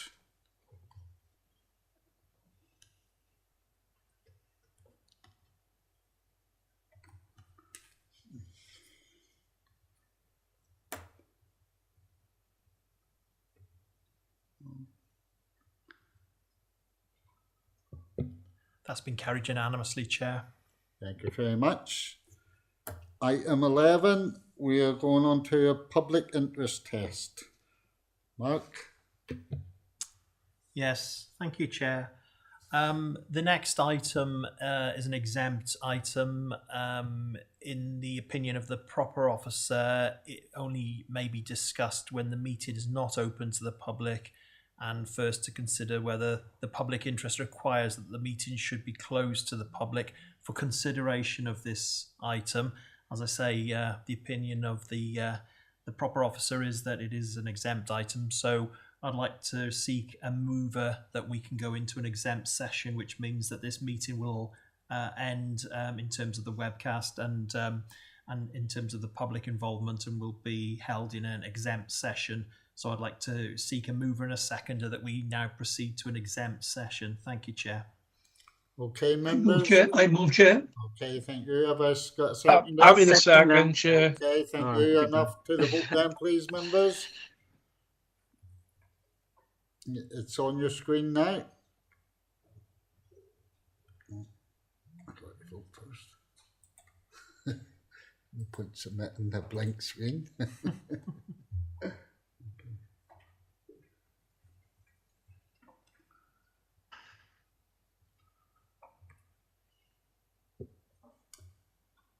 Yeah, that's been carried unanimously, Chair. So we can now enter an exempt session, and you can. Okay, members, we just have to wait now while they stop the webcast, and I get